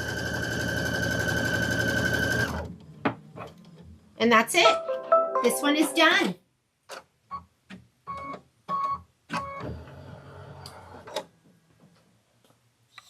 Sorry, can you see that? All right, we're ready. Let's do the next one. So, you know what I'm gonna do is, let me go to the screen. I still have some quirks on my Aveneer. I have to clear the, like rethread to make the gray go away. I'm gonna go ahead and let's go to our screen. And what I'm going to do is I'm going to get rid of the top design. So this starts at number 1 and I know where I'm at. So I'm going to go ahead and say, okay. I can't get rid of anything on this screen. I have to go to the previous screen, which is your main edit screen. So I'm going to hit return. It'll take me to the previous screen. I'm just going to touch my top design and I'm going to hit trash can, or you're going to hit delete. And now when we start stitching, because this one is the one that went in next, it'll start with 1, 2, 3, and I don't have to worry about adding my stitch, my steps. And then I'll get rid of that one when I need to. So now that I got rid of that top one, I'm just going to touch embroidery, but I did want to put them all in at the same time just for placement. And then we're ready to get started again. I have my Buttercup in there. I'm just going to leave that. And let's go ahead and I'm going to hit start. And then I'm going to spray again. So let's go to this one. Image control.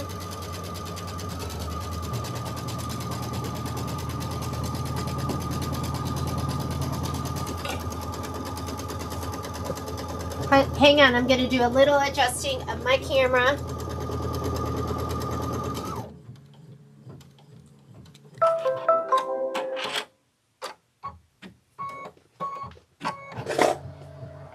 Okay, spray tent. Oh my goodness, this is the camera that fell over. Hopefully it's still working.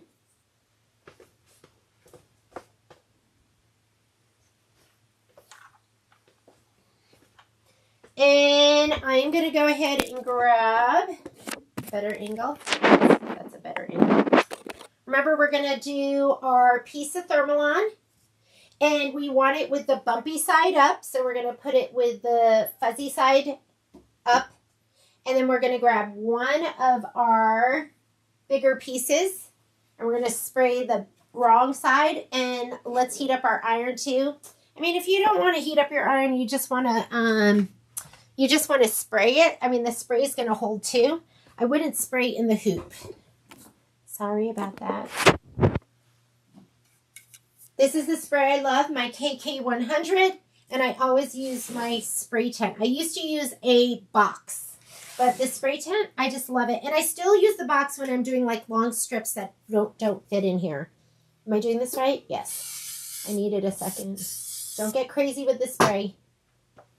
And we're going to come back over to our hoop. Is that it?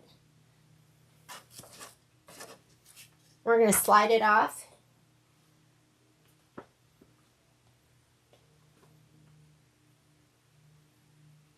Here. So you want the bumpy side up because you want to adhere it to the, and mine's not like, I mean, it says it should be a lot smaller. Mine's not a ton smaller. And then we're going to put this down. Look at it and see if you have a side that you think is right side up. I think mine looks like that, right side up. So I'm going to go ahead and do that.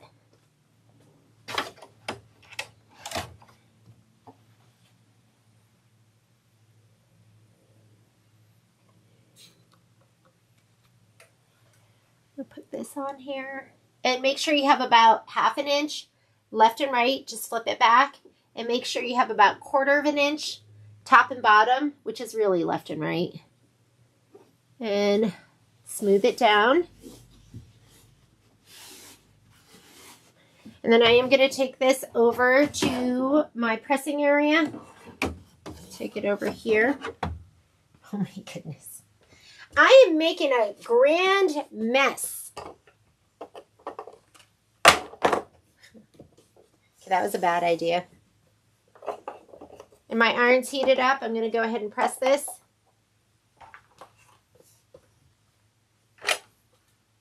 Be careful. I still have some tape on here too. I'm going to get that. Oh, you're not even seeing this. Sorry. Sorry. Done. Whoops. There you go. So I'm going to take this tape off before I press so it doesn't melt.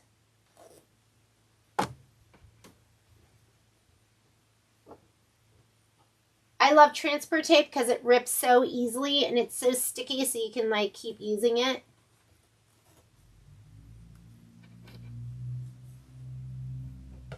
And we're going to keep stitching. Hopefully this will go a little bit faster. Now that I'm set up and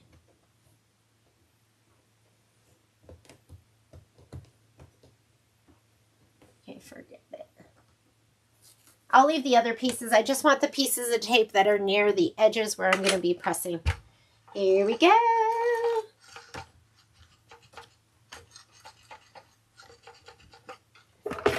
All right, I'm going to go ahead and slide this back on the machine. Fluff it. If you have anything that might curl under, hold that edge if it's hard for you to slide on. And then I'm just going to go ahead and leave the buttercup in. I think it is going to stitch out. We did the placement line for the Thermalon and the background fabric. Now it's going to stitch the tack down and the placement for the accent fabric. So I'll just go ahead and leave the buttercup in. I'm just going to rethread this so that my screen will clear. And I'm just going to hit start. Get this out of the way. Next step after this,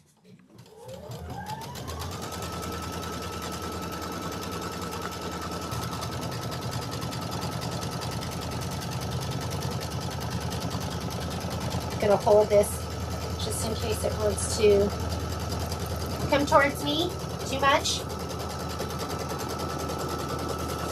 And you're going to grab your the background fabric, like that cream colored fabric that's going to go in the center. So grab that. I'm going to give mine a little shot of spray off screen. You're not going to see it. We're going to lay that down. So this is my fabric, and I just sprayed kind of the center.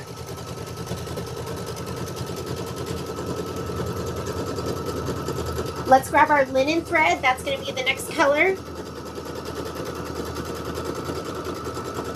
I'm almost done with my linen. I'm always so excited when I finish up a thread. It's always so nice.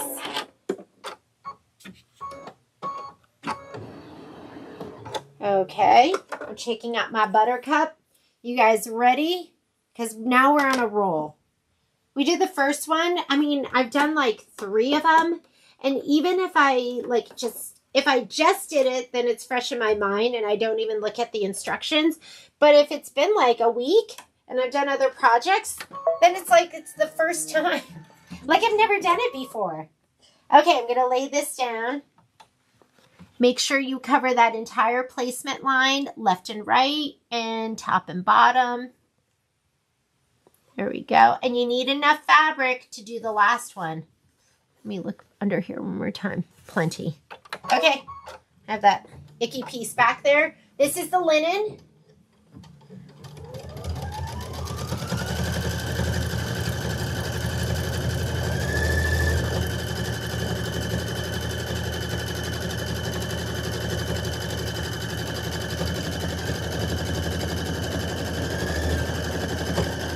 And then we're going to trim it.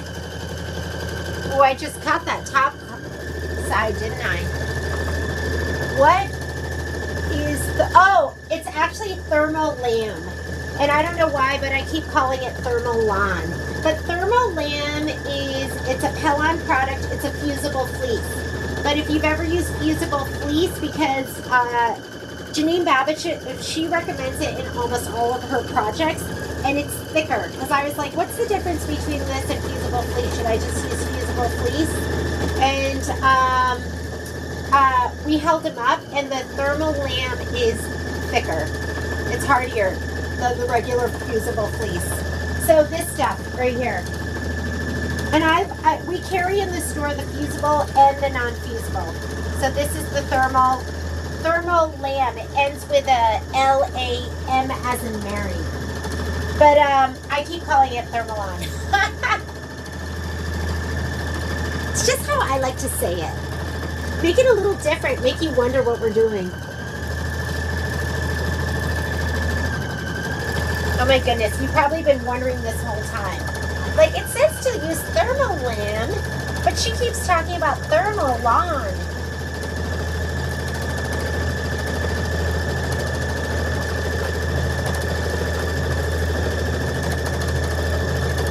Okay, after it does this, we're going to go ahead and trim.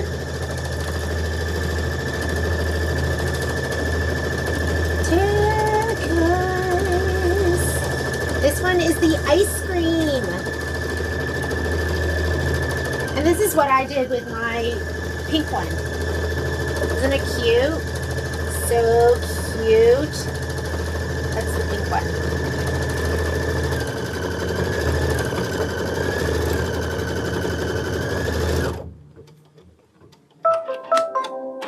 So remember, the list that I gave you in your supply list, this is just a suggestion if you don't want to think.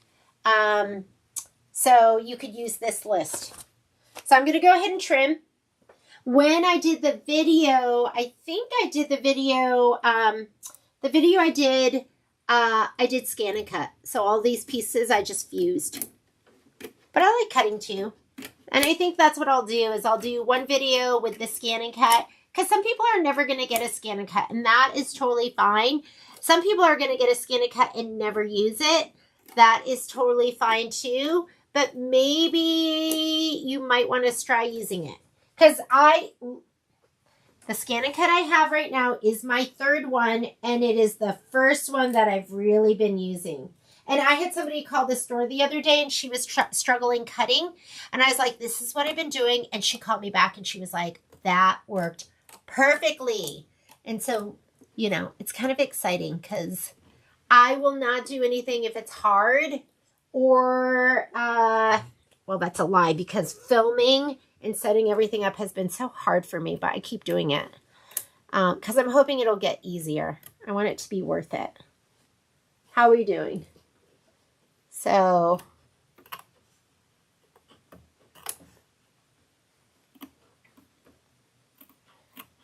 but it's been so much fun, and it's been fairly easy. I have been cutting just using my auto blade and low tack mat and heat and bond light, not mirror imaging or anything, just putting the heat and bond light down on the mat, and it's been great. Okay. What's our next step? So we just did, this is the ice cream. We did the tack down fabric and placement stitch for accent fabric. We did the linen tack down of accent fabric and quilting. So now we're going to put in the clover.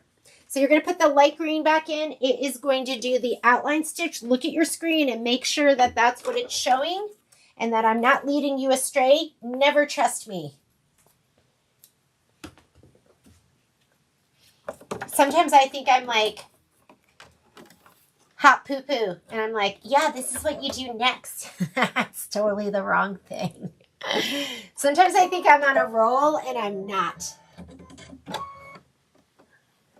But I can see my screen is showing this, so this is right. So go ahead and stitch this out.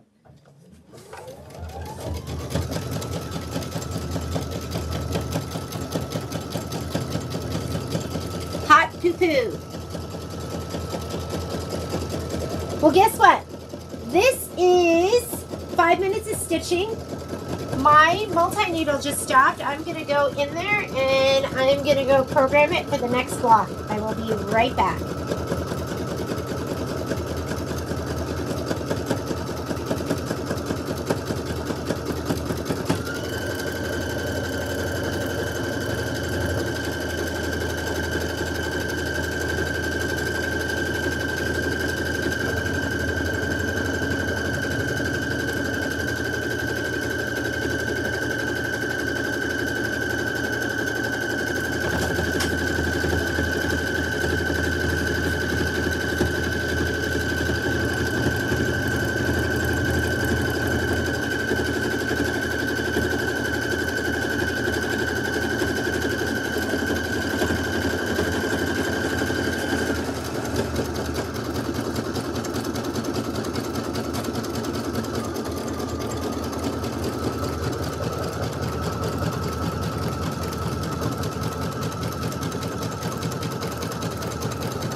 Okay, coming over, checking, making sure everything looks great, looks awesome.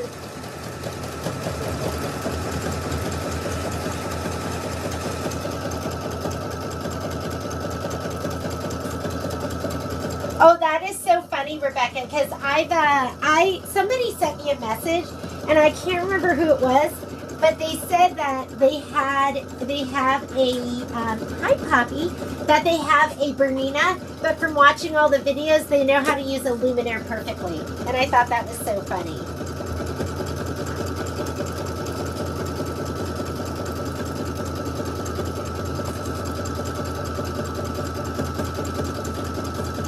I have not seen anything, Susan, for Comfort and Joy yet. But I feel like they've been bringing it. Everything's been so cute.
right, so it just did the outline. I think the next thing we're going to do is we're going to do the flourishes. So, and I did mine, what did I do the last ones in? I think I did the last ones in pumpkin seed. So I'm going to go ahead and put in the pumpkin seed. Hopefully I did it in pumpkin seed. Let me go ahead and take this out. Let me look and make sure that's what it says. So we did the outline and now the flourishes. Yes. So let's do pumpkin seed because it's so cute. Thread her up.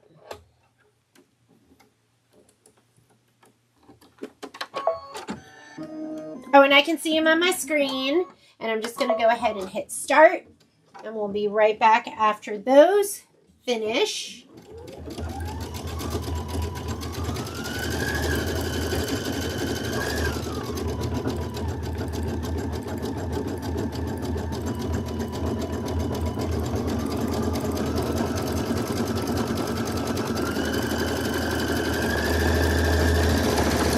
Oh man, those shops probably, you know what? There's probably a lot of shops that don't like my videos. Because you can, why buy the cow when you could get the milk for free, right? Is that what they say? So, yeah. But I mean, it could be a good way of committing to something. Like when you guys pay money for stuff, you're more invested. Okay.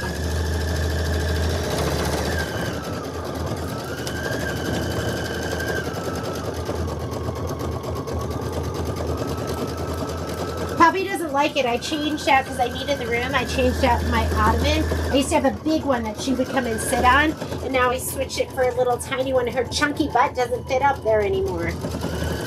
Chunky bottom.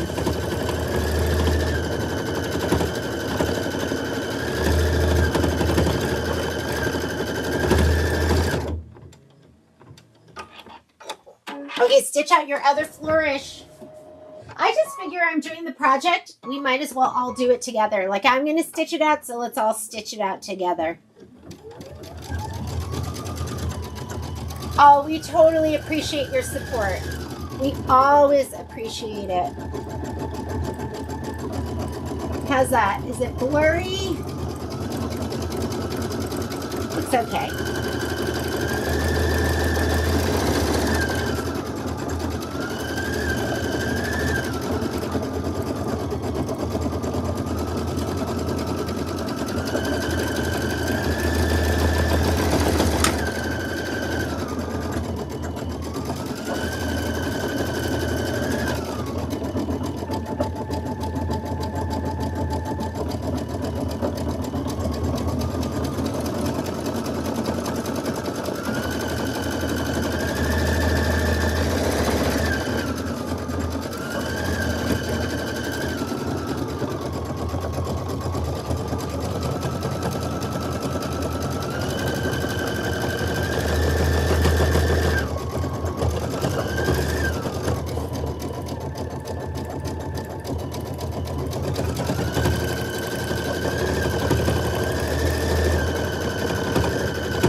All right. What are we doing next? Let's see. So now it's going to be the lettering. So let's go ahead. Lettering. And I did my lettering in taffy. So let me go ahead and grab taffy. You could switch it out. You could do like this is the lettering if you're doing the turquoise colorway. I did it in robin's egg. It was so cute. So what I'm noticing with the camera is like the background, not the foreground is in focus. I'm gonna have to work on it. I just don't know. So hard. I know. I just showed that to you and it didn't even look good. Maybe if I don't know. I don't know what to do. Okay, so go ahead and stitch out the lettering. There is a manual focus.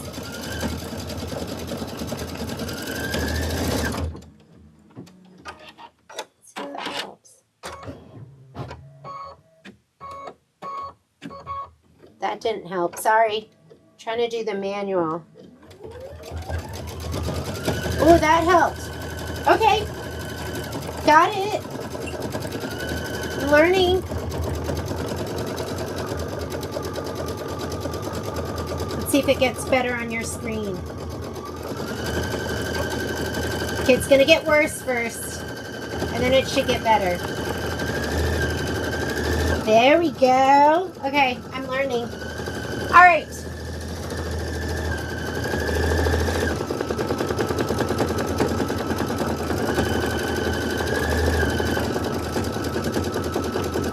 Well, you know what happens too? Like when you guys buy product from us, I feel responsible. And so, because I don't want you to get stuff for me and then put it on the shelf. Like that totally hurts my heart. Thinking that, although I have stuff like that, I have a lot of stuff like that, right? I just buy stuff because I'm like, one day. So then I try to do this I try to do the sew-alongs to get you to use your stuff. And that way, I don't feel guilty. Like, knowing that you're using it and you're stitching it, it makes me happy. Like, that's what I want. So everything is selfishly done for me. I just want to make sure you guys use your stuff and stitch your stuff and all of that. I don't want to feel bad. Okay, this is what we're going to put down next. This is your ice cream cone. This is Ben Artek's Cotton Shot Pearl Essence. Such good stuff. I'm going to go ahead and give mine a little shot of spray.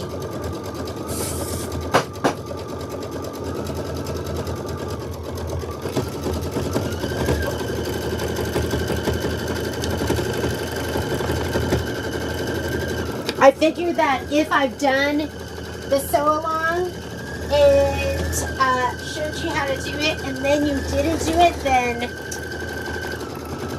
that's a you thing. But I like to, I wish I could stitch out every single project. That's why Michelle and I, and then Miss Karen, and I hope to add some more educators.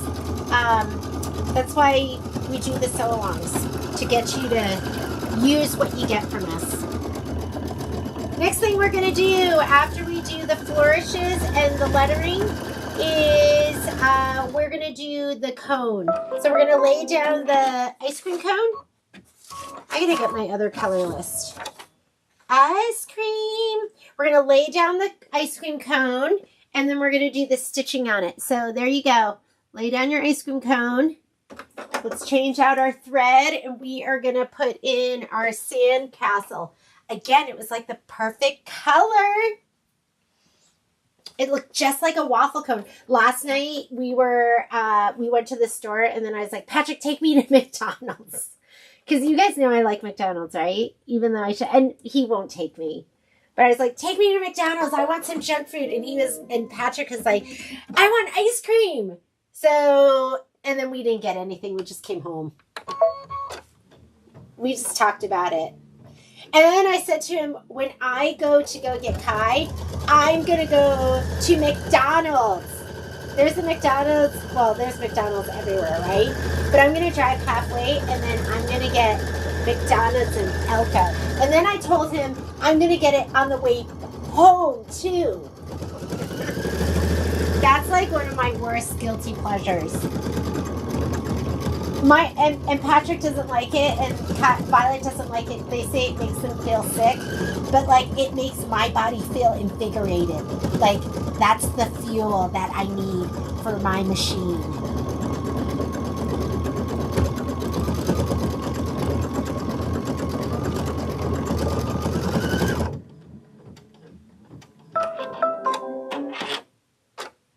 When are you going to start this Star Spangled? Next week. So Star Spangled Beauty is going to start next Monday. We're going to do the prep video, and I'm also going to work on like a scan and cut like sheet. I've never done it where we do all of it. Am I supposed to be trimming this now? Let me look at my instructions. So, cone detail stitching and applique tack down. And then the satin stitch. So we're going to trim it and then we're going to do the satin stitch.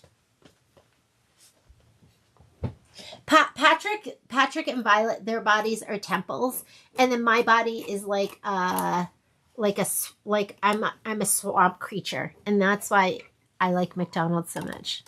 Makes me feel happy.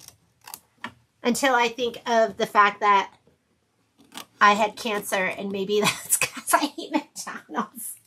Okay, so I'm going to rethread this because my machine is graying out the screen until I rethread. I'm going to leave the sandcastle in. I'm going to stitch out the outline. And then we're going to put the top of the ice cream cone on.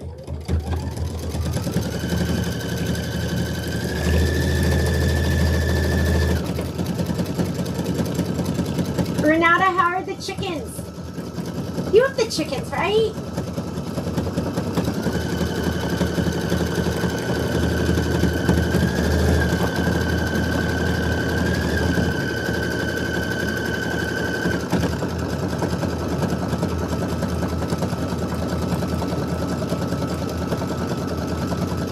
Oh my God, that's so funny, Susan. Is that how you found us?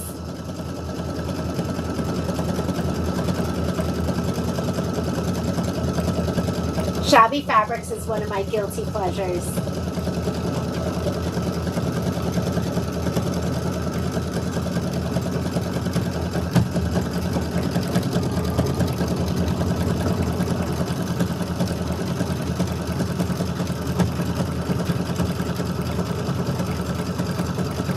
Oh, it looks so good. Okay, what ice cream cone top are you going to put on?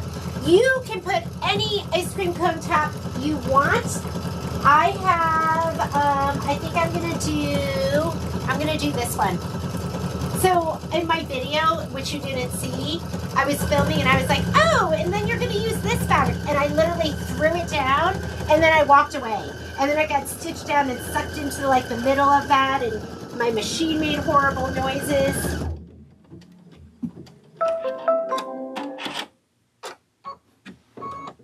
It was awful. I was like, should I leave that in the video? Patrick's like, absolutely not. Okay, so we just did the satin of the, now we're going to do your ice cream cone tack down and trim. I did mine, like, see, I did mine with this fabric, and then I did buttercup, and I thought it looked so cute. So that's what I'm going to do right now. I'm going to give this a little shot of spray. It was such an amateur move. I feel like I do a lot of those. The other day I did something and it made me go, maybe I shouldn't embroider anymore. Okay. Oh, you know what I did? You'll see it in my video. So on my multi-needle, so I'm going to put that down. I'm going to put in my buttercup. On my multi-needle, because the hoop I was using, you have to screw in the back. And so every time you take it off, you have to unscrew both the screws and then screw it back in. It's kind of a pain in the butt. Like I love the hoop, but I don't like the way it goes on. I wish they just had the sidebars for it. So, it was a lot of applique and I left my hoop on the machine. And what I was doing is I was using my little clover iron to iron down the pieces, but I was, you know, you don't want to do that with, you don't want to just iron right here because it'll melt everything down below. So I was sliding my little thin, it's called the hoop and press mat, the ones from Dime. I was using that, I was sliding it under and then I was pressing. Well, 2 times I left it under there and started stitching again. Yes, I did. Not once, but twice. And then when I did it the second time, I thought, am I having like a memory? Am I having memory issues? Why do I keep forgetting this? And I thought maybe I shouldn't embroider anymore. And then I got over it. You know how you beat yourself up a little bit? And then I just went, okay, just rip out those stitches. It's okay, Jeannie. And guess what? It's probably going to happen again because your cup runneth over. I think I have too much in my... Is that color so... So this is going to be your mango ice cream. That's what we'll call it. And I'm going to rethread this just one more time so it clears my screen. And now it's going to do the outline and the swirl. So it's going to be doing this. Yum! Patrick and I are taking Gigi out for dinner tonight. That's Patrick's mom for her birthday. And guess what? I'm deciding right now we are getting dessert.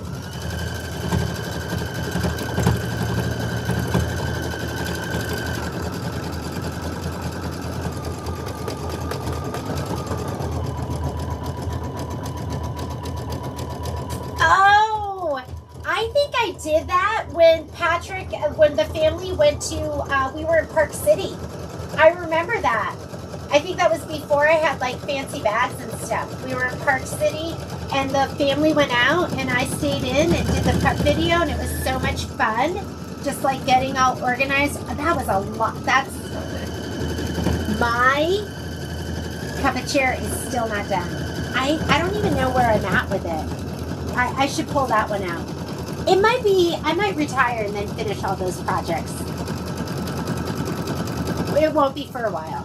Because there's so many cute things coming out. I can't, I start to become unmotivated when I'm like, when I've stepped away for too long.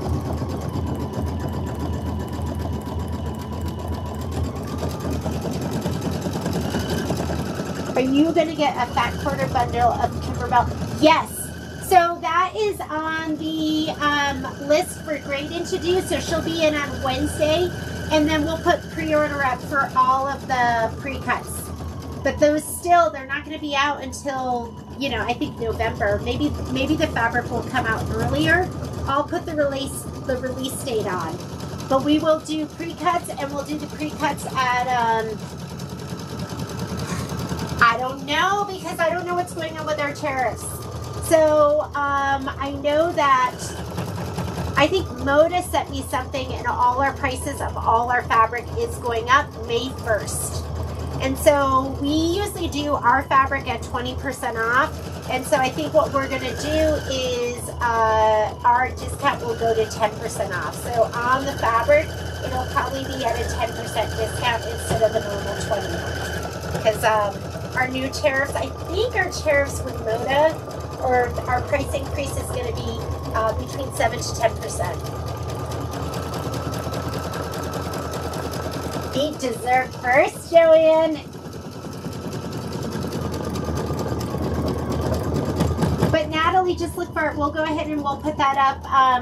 Greenan will be in on Wednesday, so that'll go. I put that on our list of things to do.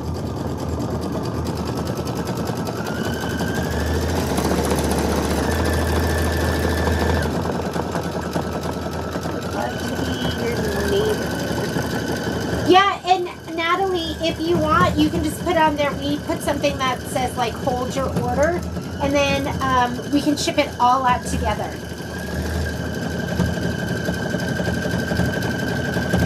So cute, like the little stitch around it just makes it pop. It's like, I know this is going to be blurry, but I don't know if you can see that, but it just makes it, can you see that? Watch me stitch it down.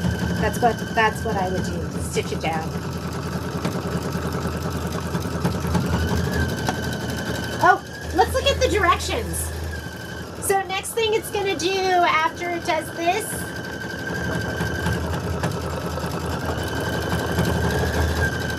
pumpkin seed or buttercup pumpkin seed for ice cream satin stitch. It's going to do dancing hearts, I think is next. So I'm going to grab my raspberry again because the raspberry looks so cute. See, it matches this perfectly. Like that's not a red. It's not, well, maybe it's a red, but it looks so good with this. All right. Let's do it. Ooh, ooh. Yeah, and if you guys ever want, like I added something in there that you can say, hold my orders.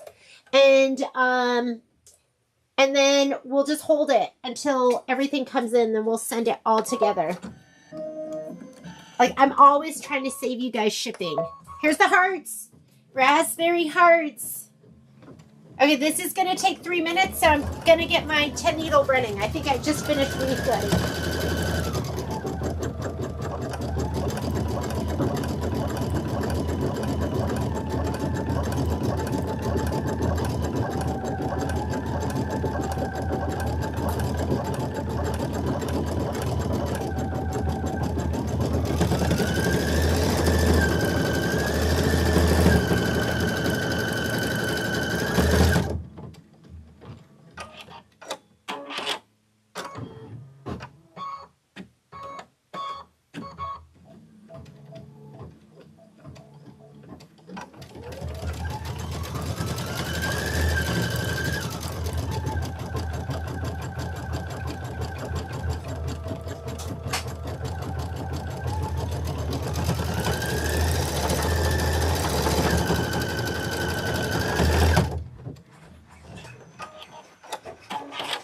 I'm on block number 5 of my Sea of Tranquility. So I'm going to shoot to do 5 to 6 blocks per day, so I should finish it this week. Oh! I'm going to Salt Lake. Oh, I'm on vacation. I need to, you know what? Patrick needs to not just be my barista and my laundry wench. I need to teach him to run my multi-needle so he can be my multi-needle wench too.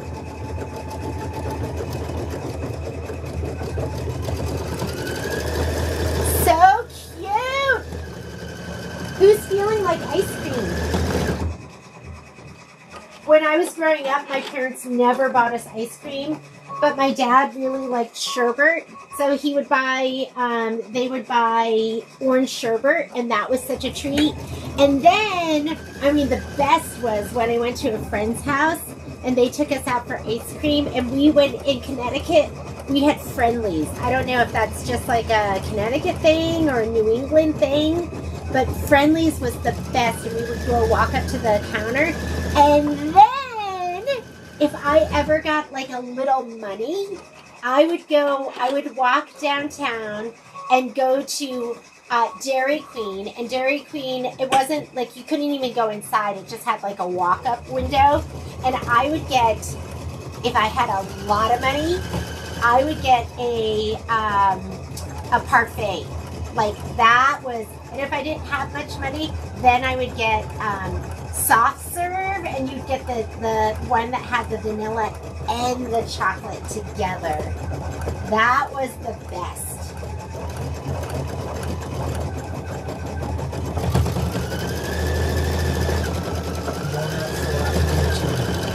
Are you serious? Yeah, I've got So- 12 man-powered miles, and now I'm going to go do another 20. So That's my goal. Patrick just got home. He just did 12 man-powered mountain biking miles, and then now he's gonna hop on his e-bike, and he's gonna go do another 20. Who wants to do that? I say let's just go get ice cream.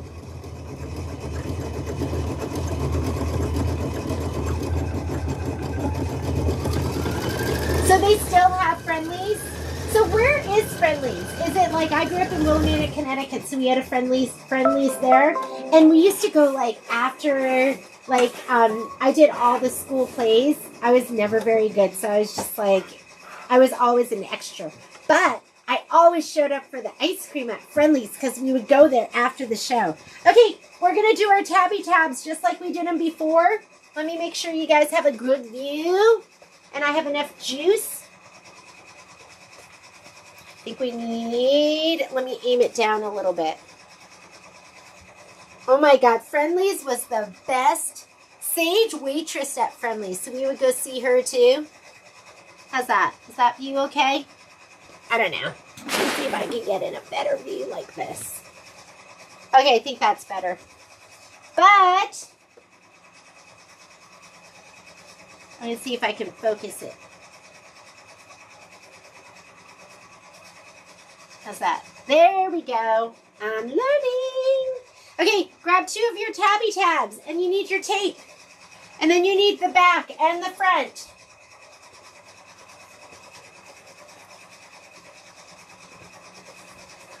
I'm getting all my supplies. Here we go. So we're going to fold these in half. Fold it in the second row of stitching. So you have 2 rows of stitching. And see how mine dips a little bit? That's because I'm using muslin. And muslin is not a stabilizer.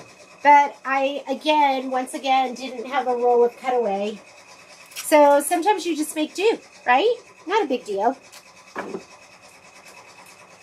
Thrifties. I never heard of Thrifties, but sounds good to me.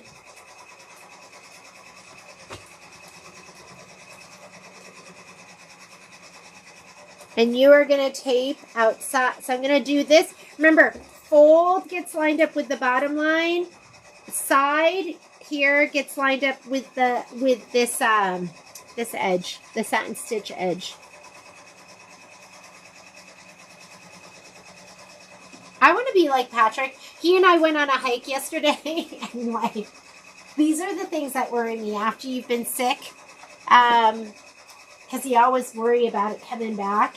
But I could not catch my breath. And so then I start to worry, and then I go, oh, you know what? I'm just out of shape. That's all. And then I stop worrying, because that makes more sense to me. Okay, I'm going to do that one. I'm going to tape it outside. And now we're going to put down the pieces. So you have both of your tabs folded ends in. And the edges here lined up with your satin stitch, the outside edge of your satin stitch. Is that better? Can you see it better like that? And then I'm going to grab, you want to grab these. You want one that has the pressed end. And then you want one that has the non-pressed. You're going to lay this one down first. Upside down. Pressed end in the middle. Hang on. So we're going to lay this down first. Here's your folded edge, and then you're going to lay another one down. Look at it and see if there's, and remember, even though this is the right, that's really the top. So what looks better on the top? That looks good to me. Well, that flower to me looks like it should be in this order, so I'm going to lay it down like this. All right. Let's go ahead and stitch it down. You can, like right here, it kind of goes thump thump over these. So you want tape here, and you want this to be about 1/2 inch. I'm going to put some tape over there. This side doesn't really make a difference because it comes around and goes this way. This is the side that's, if it's going to catch, it's this side because the foot's coming this way and it wants to scoop. I'm going to go ahead. I'm reusing my tape. I'm going to take these corners. Sometimes I like to go really slow over these tabby tabs. And you can do that by holding your start-stop button down. So if I was to, let me back this up a little bit. How's that for you? There we go. If I hold this start-stop button down, it'll stitch really slowly. Oh, wait. You know what? I don't want that color. Because if it shows, whoops. Yeah. If it shows up in the seam, so I'm going to use buttercup or pumpkin seed. Hi, babe. I told Patrick the other day, he was upstairs and he was listing something because sometimes we sell used machines on eBay. And then I told him, I just want to be right next to you every single second of the day, except when I'm mad at him.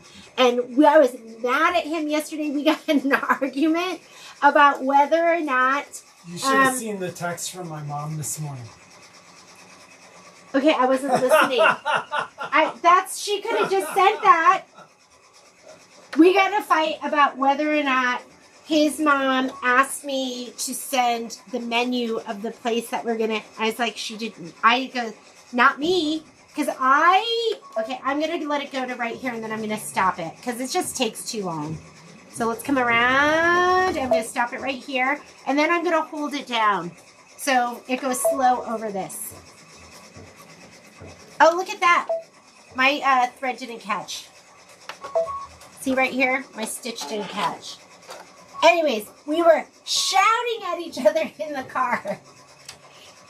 He told me, what did he say? I can't remember. And then I was mad at him because I was like, I didn't like how aggressively you spoke to me in the car. And I didn't talk to him. And then he wanted to do videos. He goes, there's nothing like editing videos to bring us back together. Because that's the one thing we always fight about.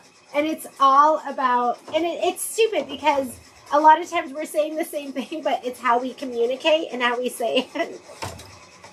But we always fight when I'm going to go back to the beginning of this. I'm not going to change my camera. I'm just going to go back. Let's go. There. Okay. So I'm going to stop it when it comes around. So then I was like, I don't want to do videos with you because I was mad at him. But then I wanted to get the video done. So then I was like, okay, I'll do the videos. Okay, I'm going to let it go to here, and then I'm going to stop it again, because I just don't want to wait. Okay, and now I'm going to hold it down so it goes nice and slow over this, and I can control it. Oh, okay, you know what's happening? It's pushing. I can feel it pushing my, You can raise your foot height. But I'm going to go back because it skipped a couple stitches there. Okay, I'm going to stop it. I'm going to cut. And I'm going to go back like 20 stitches. And it should like go over that no problem now. Okay, here we go.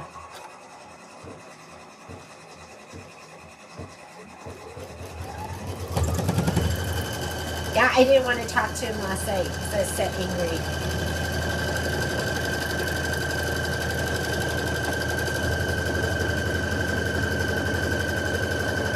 But earlier in the day when I wasn't angry at him, I told him I want to be next to him every single second. But then I got angry at him. Hi, Momo. All right, there we go. Next one.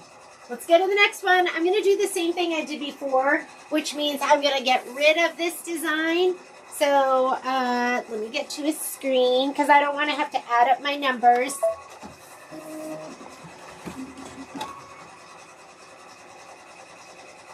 All right, so we're going to go here, and I am going to get rid of this one. Can't do it on the screen. I have to hit OK. And to go to the previous screen where I can throw it away, I have to hit return. Return will take you to the previous screen. Embroidery will take you to the next screen. And I'm going to get rid of this one. So I'm going to touch it. It has the red dots around it. I'm going to hit trash can. Or you might have the word delete. And now I'm just going to do that one. Now I don't have to worry about the numbers. I'll know exactly where I'm at. I'm going to say embroidery. And I have my buttercup in there. Let's go ahead and hit start. And it is going to do my placement line. Let me get my fabric.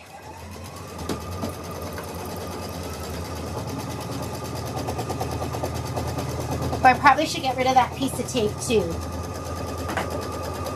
Look at my spray tent, how wonky it looks, doesn't it? Because my cardboard isn't like nice and straight. Okay, grab a piece of thermolam, please, and we're going to spray the fleecy side, and then you're going to grab your last piece of background fabric, and let's give it all a shot of spray. Don't get too crazy. And let's go ahead and lay it down. Thermolam.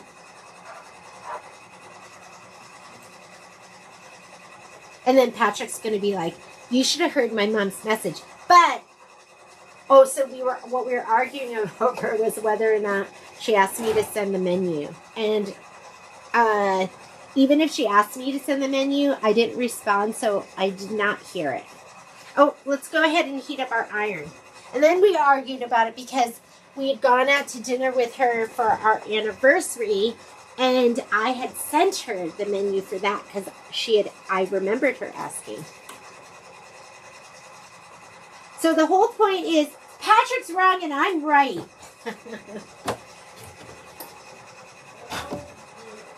I was right, Patrick. Don't make me angry. He was peanut gallerying from upstairs. We're going to ignore him. Okay, I'm going to put this down too. Let's put this down. Does it have a right or a wrong? No, it just looks gorgeous from every single direction. Make sure it's about 1/2 inch top and bottom. Make sure it's about 1/4 inch, or left and right, and 1/4 inch top and bottom. That looks good. Press it down. Let's go to our ironing station. Remember last night? Patrick, I don't want to talk about it. I'm angry. I'm getting angry. Remember? Don't come in here. Don't come in here. Patrick wants to tell me he's right and I'm wrong, and so I'm not having it. I am not having it, Patrick. Remember when Patrick, you were yelling at me because I was right? no. Oh, was it because you were yelling at me Don't, because Patrick, you were stop. wrong? Patrick, stop. He's going to be in trouble. I'm not going to talk to him. Oh, shoot. Let's make sure there's no more tape. I think I got most of it. All right. Bye. Bye, girl. Don't come back. All right. I'm angry at him. Okay. I won't. Come back. Where did I put You better my be helmet? safe, too. Be safe.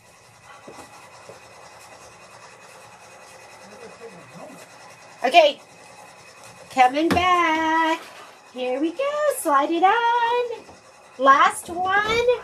Oh my God, we did it. I lost my helmet. All right. Let me just rethread this. Okay, it's going to be the placement line for the creamy background fabric.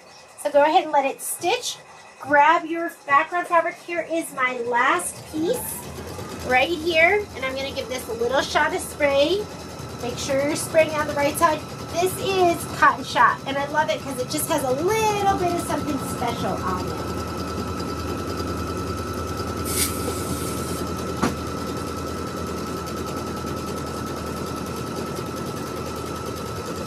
So I'm doing this stitch in Buttercup, and then I'm going to put in linen. We're almost done with the linen. And then you guys are going to stitch the next tri-stamp with Miss Karen Bowl. I have like part of it. I still can't find the other two panels.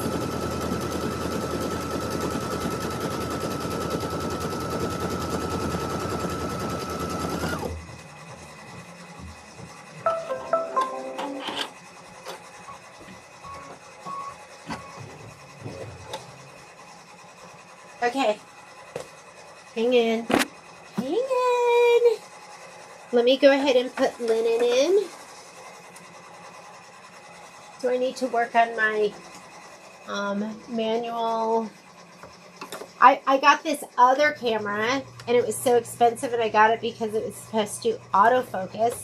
So I think I need to work on that with Patrick because there's probably something I'm doing wrong in the settings. Okay, my piece is sprayed. It's the last time I'm going to use it, so I'm just going to lay it down right in the center. I'm not going to worry about how much fabric I have left and right, top and bottom. I know it's going to fit. And now it's going to do the tack down. So this is the next one that Miss Karen Bowl is going to do. Isn't that fun? I would show you the rest of it, but this is the only piece I can find. Oh, sorry. You guys are been watching my coffee. Do you like that? Okay. That coffee cup is the one I don't like. So, and that looks really gross. I'm sorry you had to see that for so long. That's the one that when Patrick, I bet he did that on purpose. I bet he gave me the coffee cup I didn't like on purpose because we were fighting last night. I didn't even bring that up. I'm going to bring that up when he comes back. I'm going to say, did you give me, tell me the truth. That's what I'm going to say to him. Tell me the truth. Did you give me the ugly red coffee cup because we were fighting?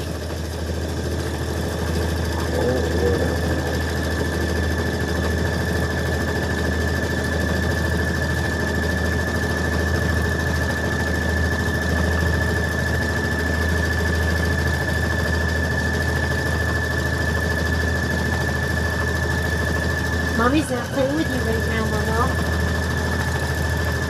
Later. Let me see if I can get this more focused for you.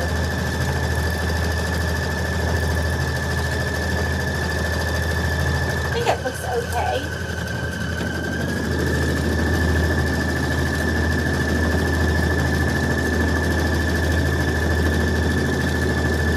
I've been thinking about the next Aveneer club that I'm going to be doing.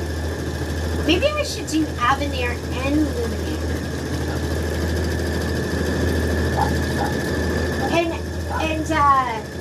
And then Alice had a great suggestion for an Aveneer club, which I'm excited about too. There's a little cupcake. It's going to go right down there. Okay, my dogs are freaking out right now. They're running all over the house.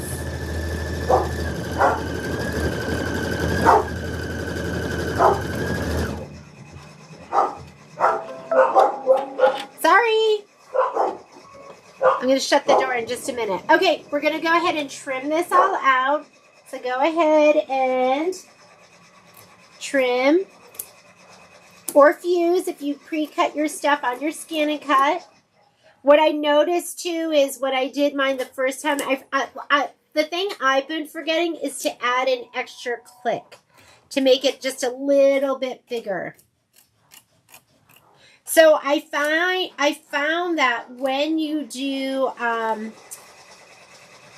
when you take the placement stitch line from your machine and you send that directly to the Scan and Cut, it's perfect. But I found with the SVG that you have to add another click. And the other thing I found is I was like, can I group the whole thing and then make it all one click bigger? And I was able to do that. And then I also found that when I did it from like the photocopy, it was also like for my summer flag, it was also a little small. So I'm going to add a click to that too. So I'm still learning. Star Spangled Banner or Star Spangled Beauty is going to be a learning experience for me for sure. Okay, next step it wants to do, so that was the linen tack down. It wants to do the Clover satin outline. So I'm going to go ahead and put this in.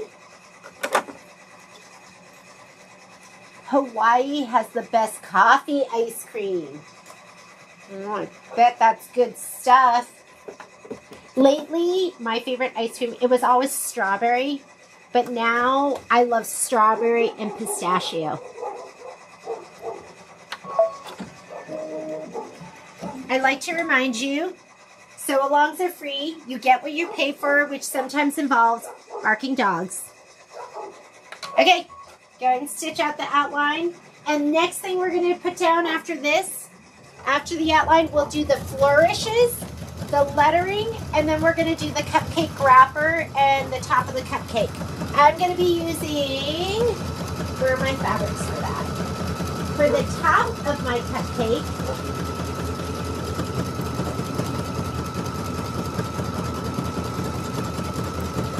I'm going to be using this fabric because I think it's so cute with like the little hearts on it. And the bottom of my cupcake, I'm going to be using this green. So you either got a piece of Fairy Frost or else you got some Moda Thatched. You got one of these two fabrics.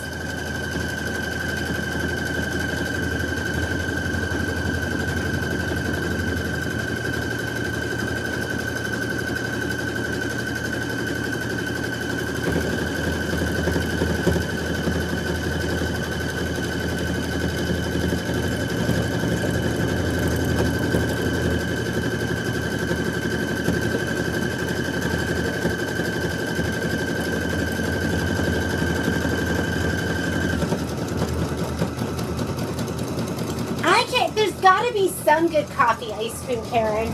Like, Haagen-Dazs doesn't have anything. I think Haagen-Dazs. There's so many, like, little boutique ice cream places. My favorite place to go out for ice cream is definitely still Cold Stone. Because I like all the I like the mix-ins. I like how they put all that yummy stuff on it.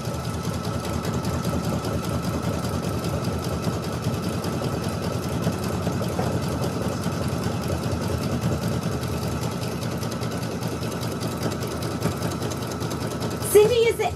Oh, are we sending it out after Mike comes, right? Barking dogs add character.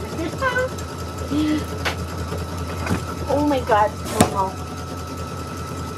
Momo, you need to get down. Here, you want to stay here?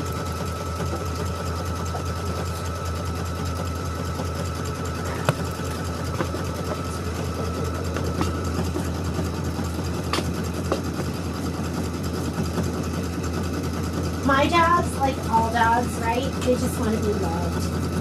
They're just so sweet.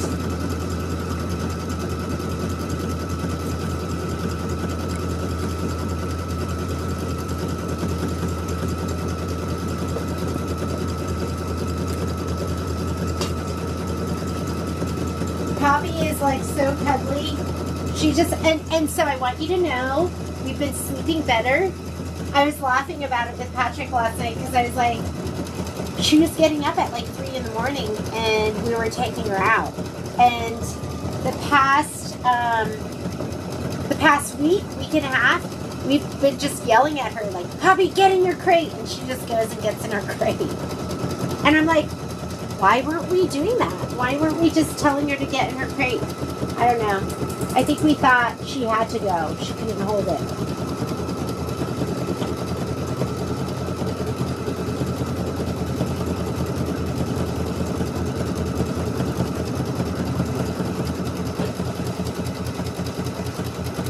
Okay, what you all need to try, if you have it in your area, is you need to go to, if you have a Korean place that serves bingsu, it's B-I-N-G-S-U, and you'll have it if you're like in any like major city or any larger city. We don't have it here in Reno. Well, there's like, we should have it, right?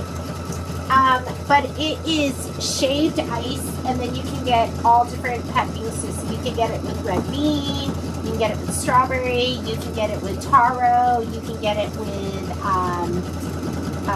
black sesame, mango, watermelon. It is so yummy. So it's like light and fluffy shaved ice, and then they put their toppings on, a little bit of condensed milk, but it is so good. So if you go to like New York City or Vegas, you've got to try it. You might have to go off strip. I don't know if there's places on strip that have that in Vegas, but there's lots of places in Chinatown that have it in Vegas. Okay, it's doing that wonderful little bean stitch.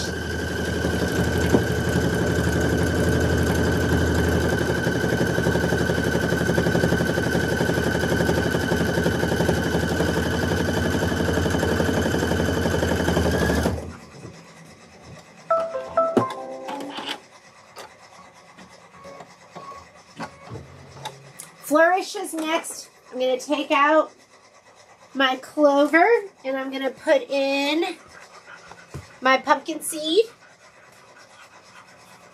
We're about a third of the way done with this one.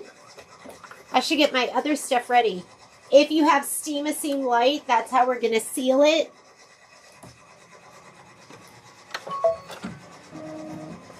Let's do our flourish. And then you're going to do the lettering. I'm going to use taffy for the lettering. Poppy, get down.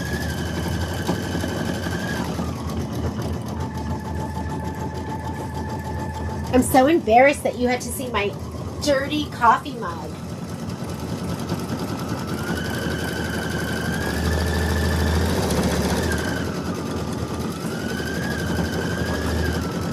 Oh my goodness, it is so delicious, honey. Sorry, that was coffee.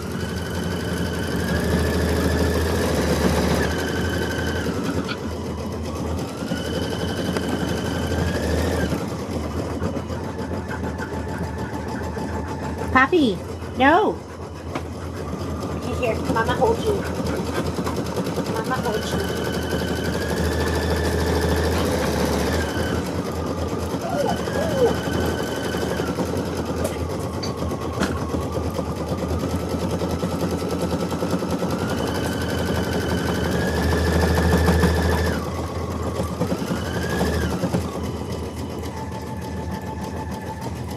Let's see if I can get Momo.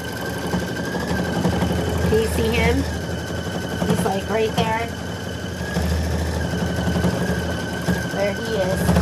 Okay, let's go back to this.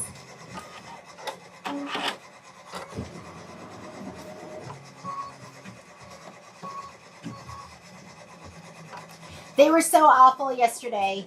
Oh, you can't even see that. Can you see Mama? It's blurry. So,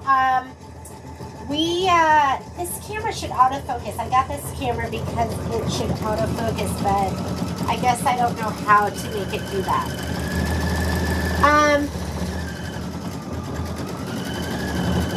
Yeah, we have them outside just to put them in the car. And what I'm learning is, they like to bark and they like to run at people, which can be pretty obviously scary. And we were just taking them from the house to put them in the car, and then they saw the neighbor with the dog. Ran down there, barked at the dog, and just ran back to us. But I think the neighbors know by now that my dogs, they're just obnoxious.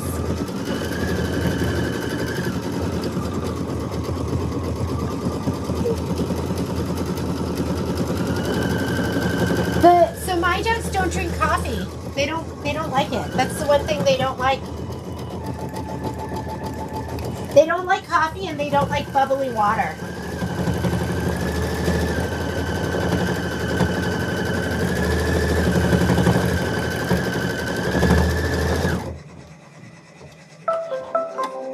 Okay, I'm gonna put my taffy in for the lettering.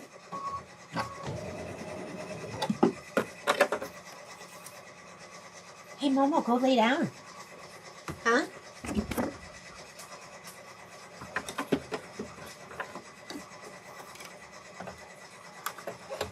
I'm waiting for them to settle.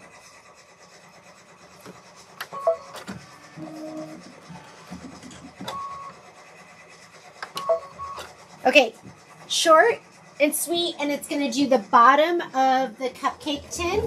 And then so you're going to want, your next applique piece is going to be one of the green pieces of fabric, whichever one you want. And then I'm also going to spray the top of my cupcake.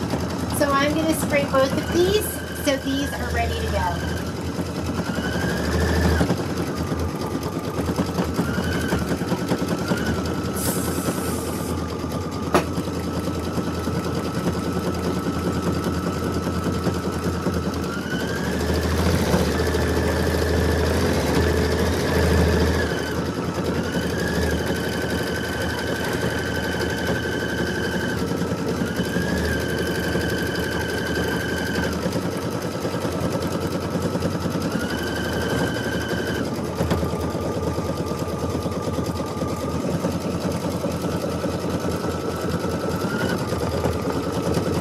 This is what I'm like navigating right now. This is like how we're trying to do our solos at this point. I'm still filming just with my regular camera, but oh no, this is going to be messy too.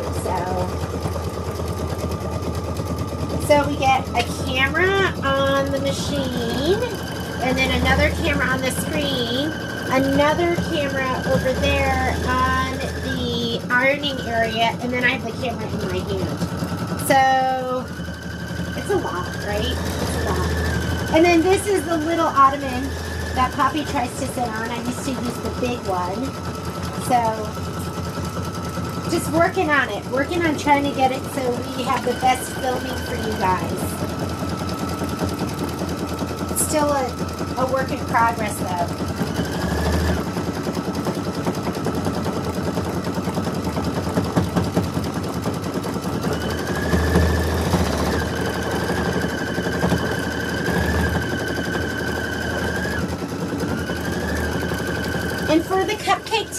You can either go dark and use aloe, or you can just use the same clover. I think I used aloe in one of them, and I really liked it because it was a little bit darker. Or did I not? Clover or aloe is what I wrote in there.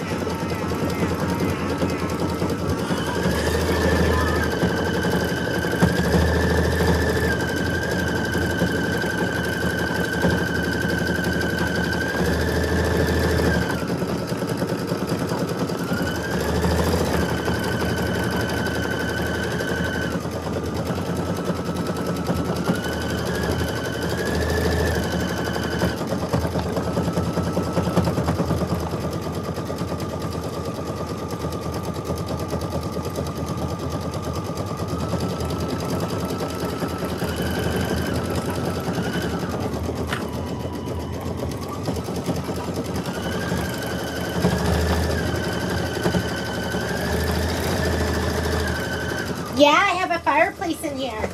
So I love my fireplace. It gets the room nice and toasty super fast. Did you see how it's covered with everything in front of it? It's basically UFOs. And then my wallflower stuff is over there too. And then my bolts of fabric, and I have run out of space. Once again, I've run out of space, and I'm trying to convince Patrick that I need a thread tower, because I think that will be the thread tower changes everyone's life. So I need a thread tower. That's the next purchase.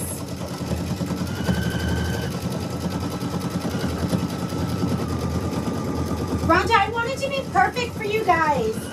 Really worked hard on making it perfect, and I just always fall short. At some point, it's going to be perfect. I got to the point this morning where I was like, Patrick, forget it. Because it took me a long time to set up all of the cameras. And I was like, forget it. I'm just going to switch back and just do my phone. And he was like, let's just try it again. So that's what took me a little longer than expected this morning.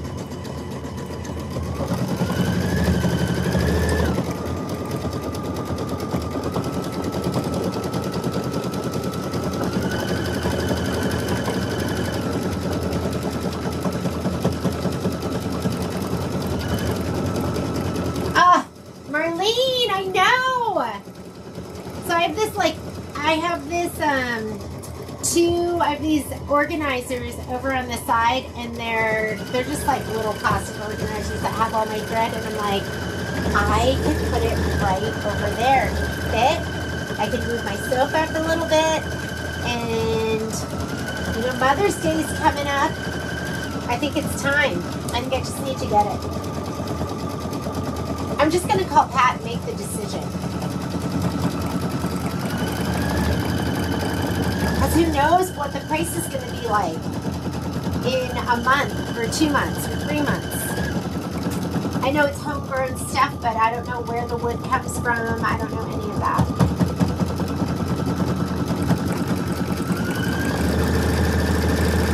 So I've had racks where my thread was on the wall, but I really prefer my thread in drawers. So right now I have an organizer that I absolutely love, and it holds all my isocord thread, and I have it organized according to the numbers. So I can just, when I want, purple, I just pull out the drawer that has all the purple in it, and I'll just move it around the room. But I like it in the drawers too, because then it doesn't get dusty. So I do love it in the drawers. Okay, we're almost done with this. I think, I can't decide. I'm going to show you my cupcake with clover and with aloe. Well, I would show it to you if I could find the panel. Let me grab it.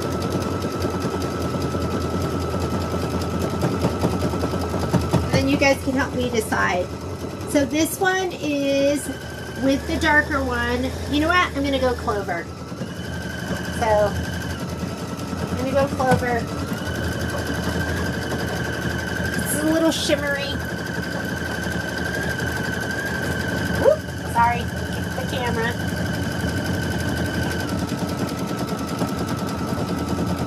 I'm going to put, there's no binding on these. You sew the top to the bottom, and then you turn it right side out. So there's no binding. Oh, that's perfect. Thanks, LaDonna. I know a lot of people, nothing bothers them, but I'm an anxious person. It's my nature to be anxious. So I just don't like things when it's not, I don't like uncertainty. It makes me uncomfortable. So I'm anxious as we navigate.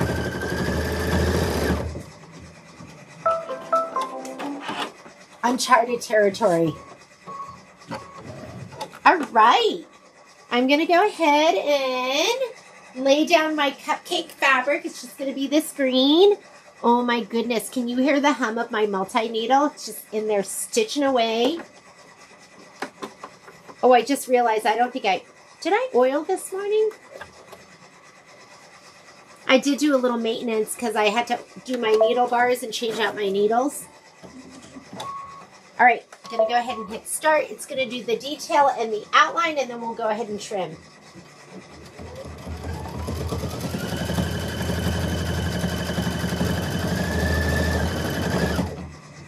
Yeah, and we also put that other piece of thermolam on before we flip it, unless you're like me and you forget, and then you do it. You have to rip it open. That's what I did. But we're not going to forget this time. It's going to be perfect. Is this just so cute? I'm going to have to, maybe I'll give a set to my mother-in-law. Patrick's mom is not she doesn't, I don't know if she would display this or not. But I could give this to her and then she could change it out, right? Maybe I'll try. I have to go to the store and get a stand.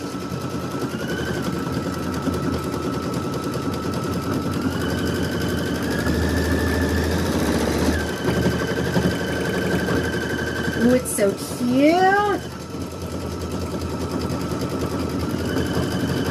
We're getting close. Looks like there's 6 more minutes of stitching left.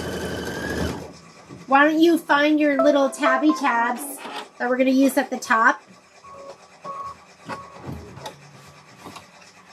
Okay, I'm going to pull this towards me a little bit just to trim.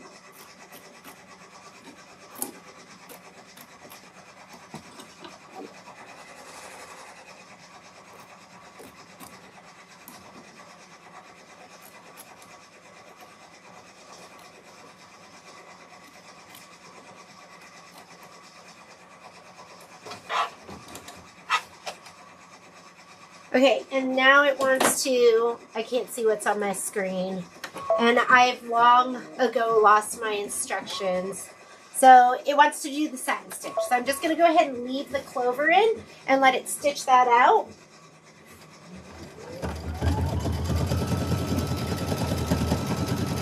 And then we're going to put the top on.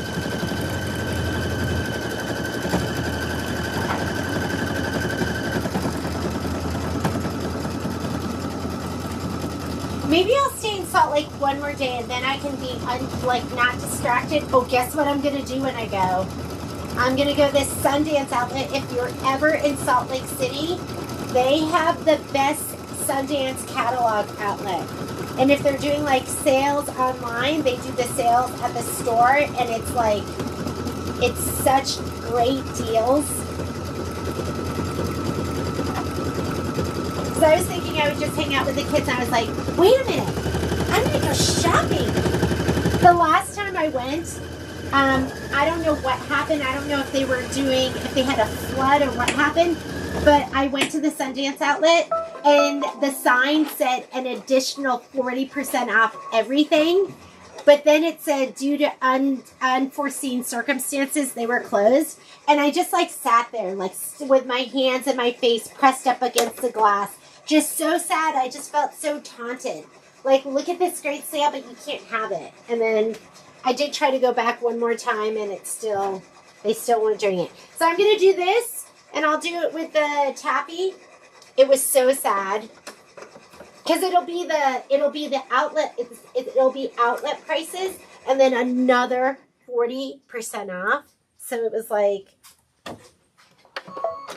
but I couldn't get anything. It was a sad day. Okay, I'm going to put this down. I already sprayed it. You have hearts on it. So make sure your hearts go right side up, which for me is left to right, even though that's right side up. I'm just going to press this down because I already sprayed it. Go ahead and do your tack down. Oh my goodness, this is so cute. I know, I wish I could get more of this fabric. We're going to trim.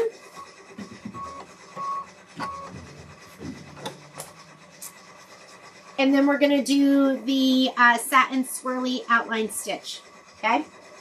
Go ahead and trim it up. One time, we were going to Salt Lake, and I was flying out of Salt Lake. We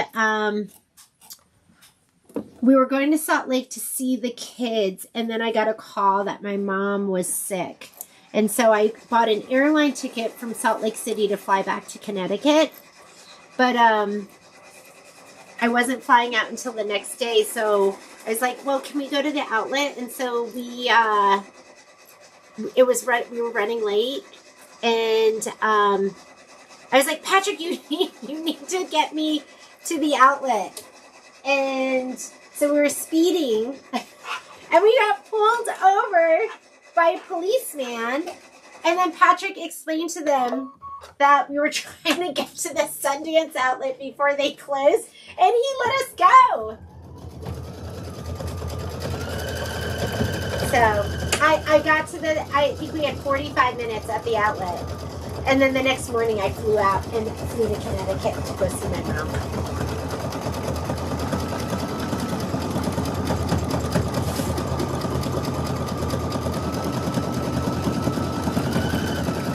So cute. And then after we do that, we're going to do the hearts, and I'm going to do the hearts in my favorite raspberry color. Not red. It's like the darkest hot pink. And then we'll put the back on.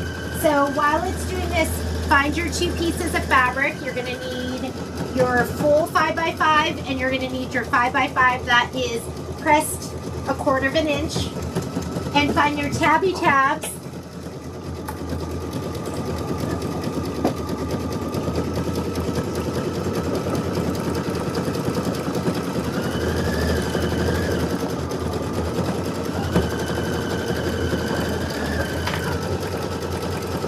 Of course, I can't find my tabby tabs.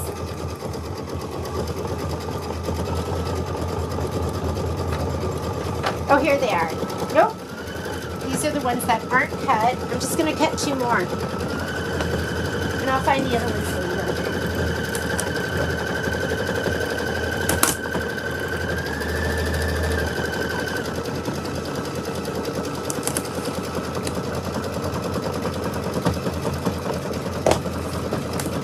And while we've been stitching and I've been sitting here with you, my multi-needle has been stitching away.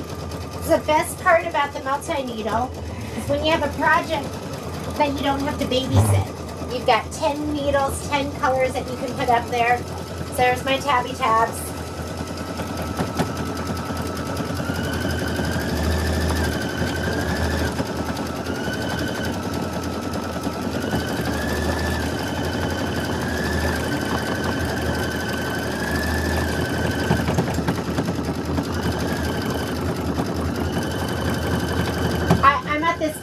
I'm thinking I'm hot poo-poo. I'm not even looking at the instructions. I'm just looking at my screen and it's showing me what we're stitching out.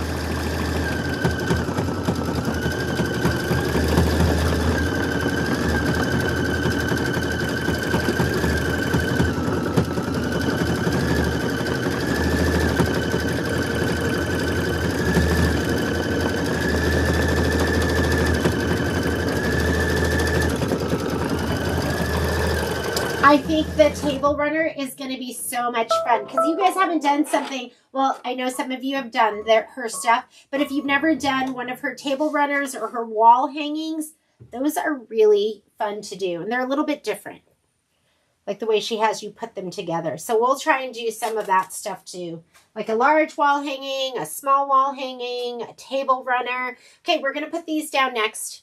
So go ahead and fold these in half. And we're going to, oh, you probably can't see that well. Let me see if I can back this up a little bit. How's that? Better? Okay. Folded end facing into the project, lined up with the second stitched line, and then tape it down on the raw edges outside of the stitch line. Okay, we're going to do the next one. You can pick the side, like, look how pretty that is. Or should I do this side? I like this side with the orange flowers, so I'm going to use that.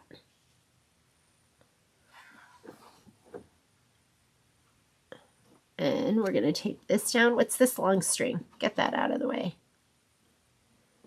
I'm going to put my foot height up for this first part, just to get it up and over where it's not pushing. Okay, we're going to lay this down, the end with the fold on first. And then the other one, look at your fabric. Do you have a top or a bottom? This looks like, to me, the right side.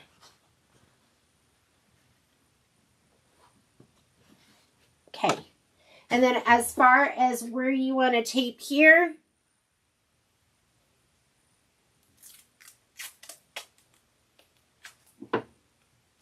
oh my God, that is so funny. Yes, thank you, Lynn.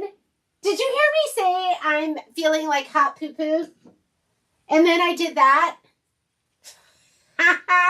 Okay, we can leave these on. They're not going to be in the way.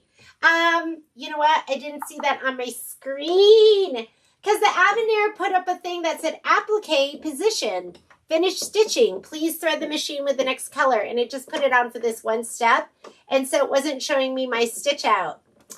Lynn, you saved me. Okay, here, I'm putting in raspberry right now. Hearts. Yes, hearts. Here we go. Okay, Lynn, gold star for the day. And you have 3 hearts, and then we put on the tabs. That makes me eat my words. Hi, Pops. Hello.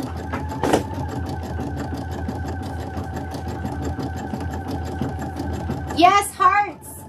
I would have figured it out when it started stitching strangely and it didn't go in the right spot.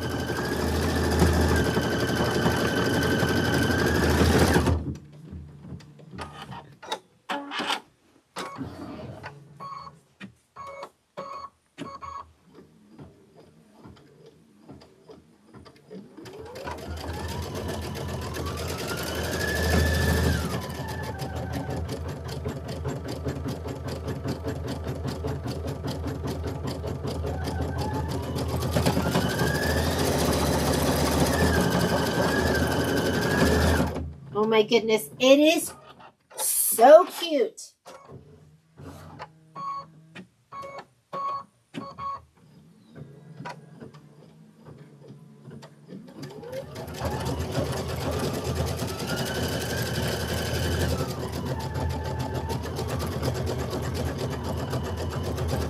I'm trying to think of the one, so like I said, I'm gonna kit out with the Hoffman fabric that I just got in that is so adorable. And there is like a printed like kind of multi-print with like tons of colors, and then there's one with the flowers. So I'm just trying to figure out how to kit it out so you have a choice. Okay, now I was just pretending to see if you guys were paying attention, and it looks like the only one paying attention was Lynn. Just kidding with you. So now you're going to make sure those little tabby tabs are down. We are going to lay this down because the hearts are stitched. And then this fabric, I did decide that, did I make a decision? We'll do it like this. I'm going to lay that down too. We're going to tape, and I am going to put my foot height so it's not pushing those tabs. So the thing with foot height is once you change your foot height, you need to change it back after you're done. Having your foot too high causes your thread to break. Yes, I know. Why? I don't know. It just messes up maybe your clearance and timing, but it will cause your thread to break. So you have to remember to put it down once you're done with the project. It's like almost all your settings. Most of the settings that your machine is set to, it is optimal at those settings for most situations. But then you're going to modify sometimes. Ooh, we got to be careful right there. That's the spot. I'm going to cover that over. I'm going to put a piece of tape right here. Let's talk about changing your foot height. All right. See how my screen grays out? So I'm just going to do that. Let me rethread. For some reason, that clears it. So I'm going to go to my settings button, which is the gear. On your machine, it's going to be the notebook paper for some of you. And then here's your embroidery foot height. That is your default in the black box. I'm going to make it go up. Let's just go up 1.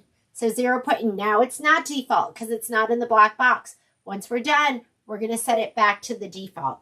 Okay? I'm also going to change my thread color.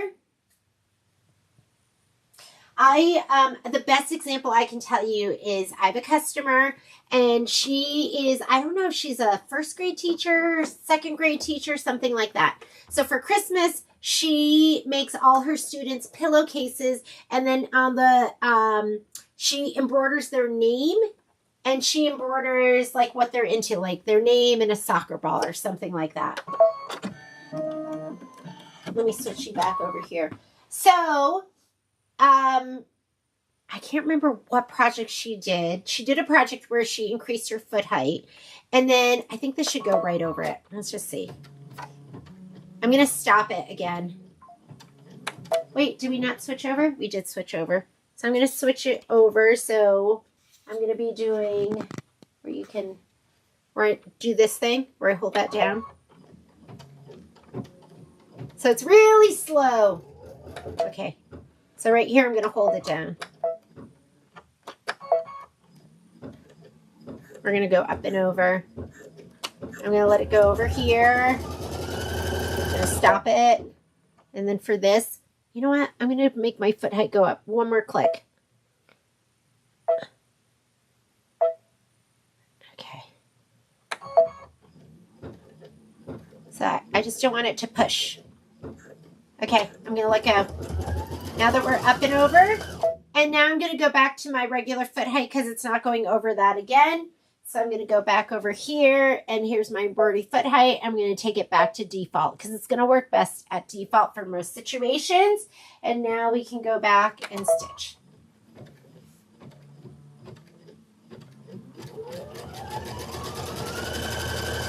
Oh my goodness, Lynn, thank you so much for saving me.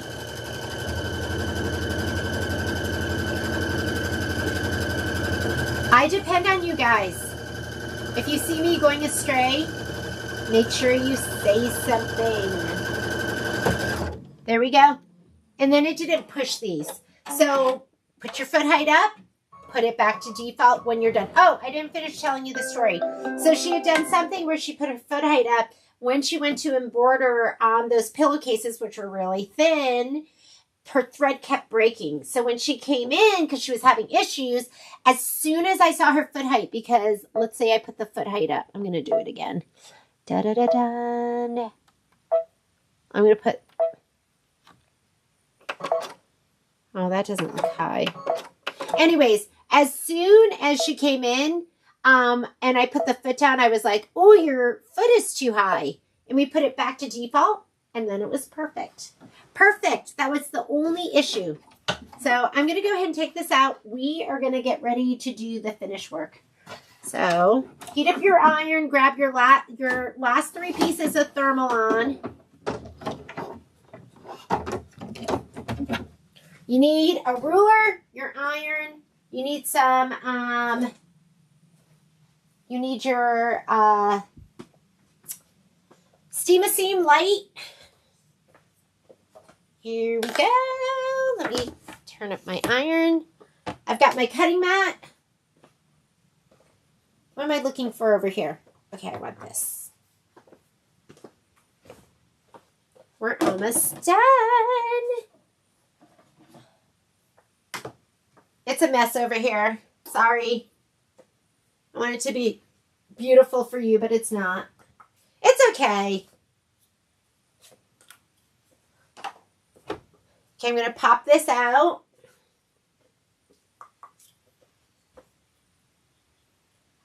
I'm just trying to make some room. Oh, here comes some heavy breathers.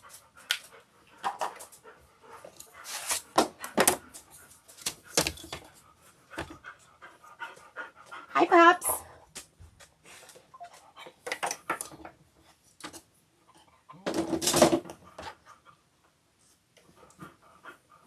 Mama, almost done. And then I'm going to play with you. I need scissors. Oh, you know what I want? Here. I love my perfect scissors. Or, you know, I want something. I love my Kai scissors, too. And these have a little bit of a longer tip. So why don't we use these? And I'm going to cut right down the center in between these. And I'm cutting from the back side because I can see. So let's go ahead.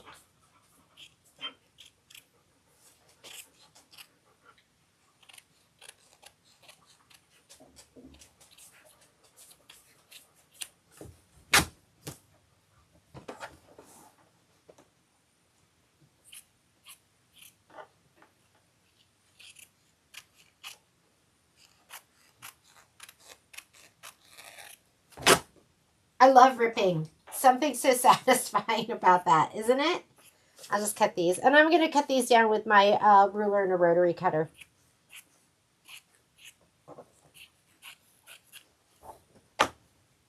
So we want to cut 1/4 inch all the way around. What rotary cutter do I have over here? Do you have anything? Oh, here's one.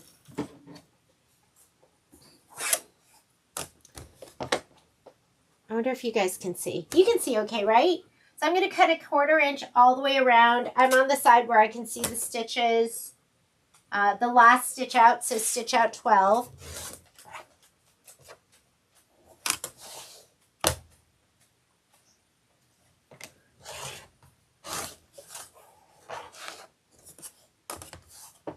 How about our tape? Doesn't look like tape's in the way. But get whatever tape off that you can. Like here. There's a piece of tape and a piece of tape.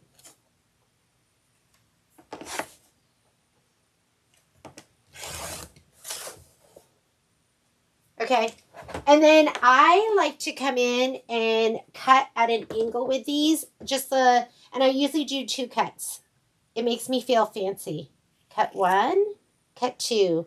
And I always tell people, don't get corner greedy. Meaning what I don't want you to do is I don't want you to cut right to that stitch. Like I'm probably about 1/8 of an inch away. So don't get corner greedy.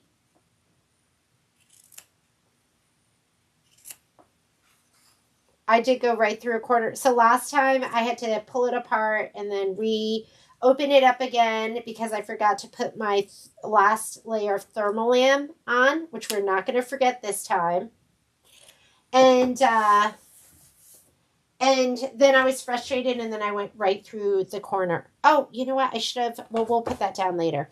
Okay, so I'm going to trim all of these. Then we're going to press the thermolam on. Then we'll turn everything right side out. And then we'll do our steam-a-seam. Okay, I'm going to turn it to the other side. And I haven't been looking at any comments. Tape. Take off your tape.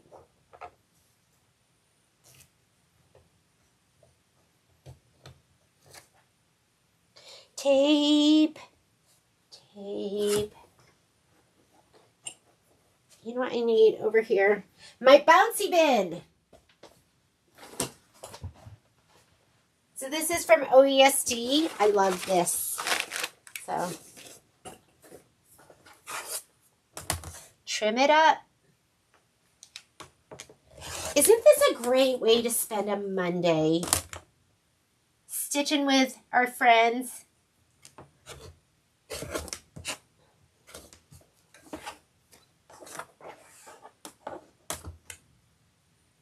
Next Monday, I'm going to start Star Spangled Beauty. I'm like halfway through this spreadsheet. So it's go time, so I'll get it done. And we're doing the prep. So next Monday is going to be the prep for that. Why don't I go ahead and trim this one too? Might as well. And then I'm planning on doing the Scan and Cut as well next week. So I got to just see where it fits in. But I think Thursday. I have it on the calendar for Thursday. I will go through and I will create a group. So, and usually I do the group from who has purchased. And I don't care who's in the group. Everyone can be in the group. So there's you don't have to have purchased your stuff from us.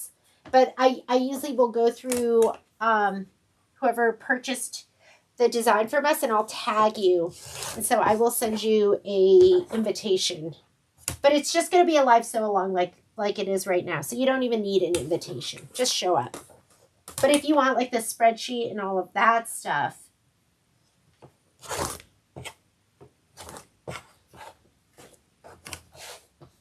so,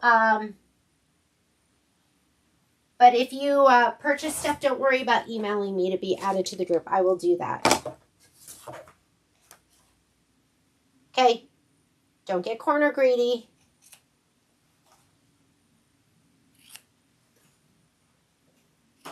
It will still turn and make a nice corner without you cutting right to the stitch. Ooh, somebody's up in the kitchen doing something. It's not Patrick or me. Usually, oh, it was Momo. Oh no, it's Poppy. She found something to chew on.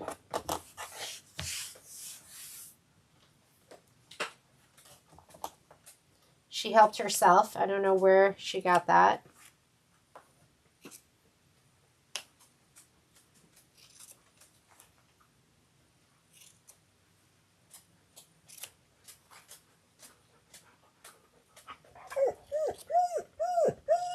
Are you sad because she has something and you don't? Okay. That part is done. Let's go ahead and fuse our Thermolam. Thermolam. But if you ever hear me say Thermolawn, I mean Thermolam. You want to fuse it to the side that has the embroidery, okay? So you're just going to take your Thermolam, bumpy side down that has the fusible on it, and you're going to place it over the embroidery inside of those lines the best you can. And just go ahead and press. And you know what? I'm going to use my my pressing sheet. So I have a Goddess pressing sheet, which is my favorite. And I brought actually another one home from the store because I couldn't find mine. Let me just find it. Where did I put you? Pressing sheet. The thing I like about the Goddess pressing sheet is it's thin. Like I have another one. I have the one that's as seen on TV. That's literally what it says. But it's so, here, I'll show it to you because I might be using it. I might be using it because I can't find the other one. So this is the one as seen on TV. See? Seen on TV. It's thick though, so I don't really like it as much. Where did I put it? Oh my God. Yesterday, I literally... Okay. When I can't find my Goddess pressing sheet, I just use muslin. But the pressing sheet is my favorite.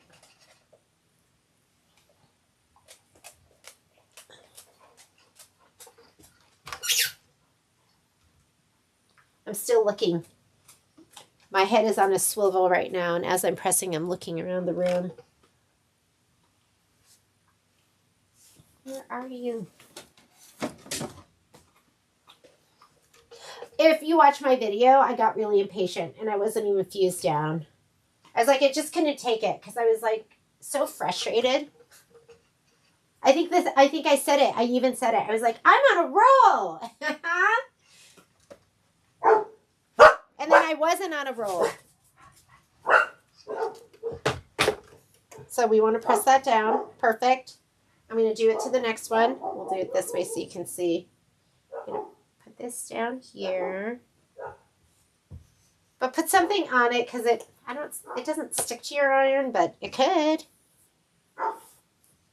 Fusible side down.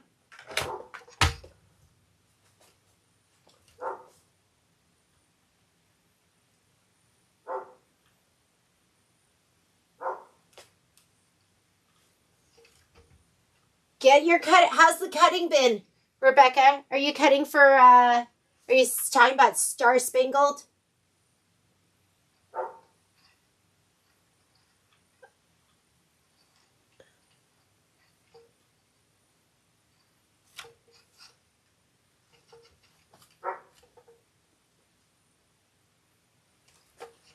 Is that what it does? It melts it? Yeah, it doesn't, every time I put my iron chair, I'm like, ooh, that doesn't feel right. So you want to put something in between. And for me, it's my Goddess pressing sheet is what I like the best. But when you can't find it, whenever I can't find my pressing sheet, you would think that Patrick always goes, why don't you put your stuff in the same spot like he's always telling me with my keys? Why don't you put your keys in the same spot every time? And I always go, well, do you think I want to look for my stuff? Like my brain just doesn't work that way. My brain says, throw it down and then cover it.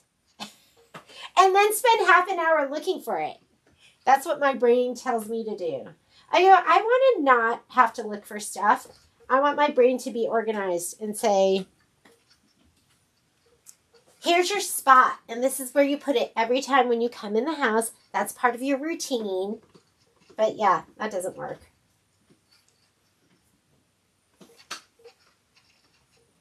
All right. Okay.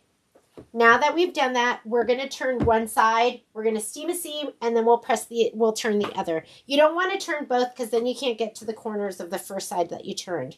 So, oh, look. Tape. Thought I got it all. So we're going to take this. We're going to turn it right side out. Be gentle.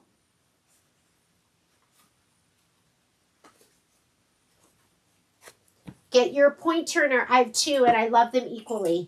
So this is my OESD one. I never use the little end because that one just goes right through. Even though there's a ball on it, I usually use the big one. And then I love my clover one, and I love the edge here because I'll take it and pull it along the edge just so everything is nice and pushed out. And I bounce it.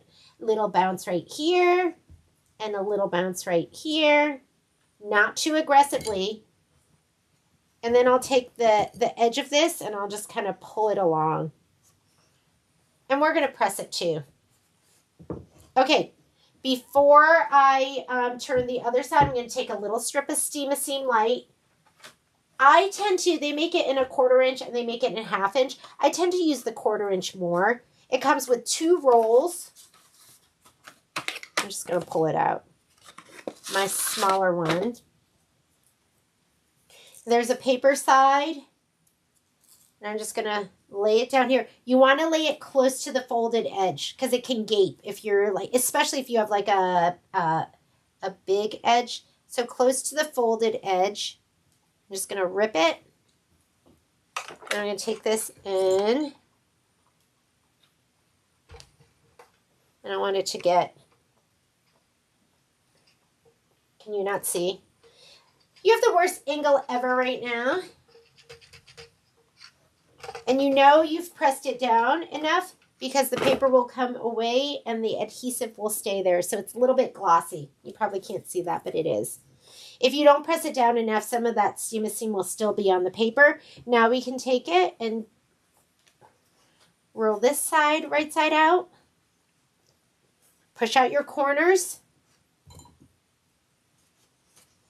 And I use this one as often. I'm just going to bounce it into the corner. Not too aggressively. Don't be, I call it being corner greedy. Don't be corner greedy.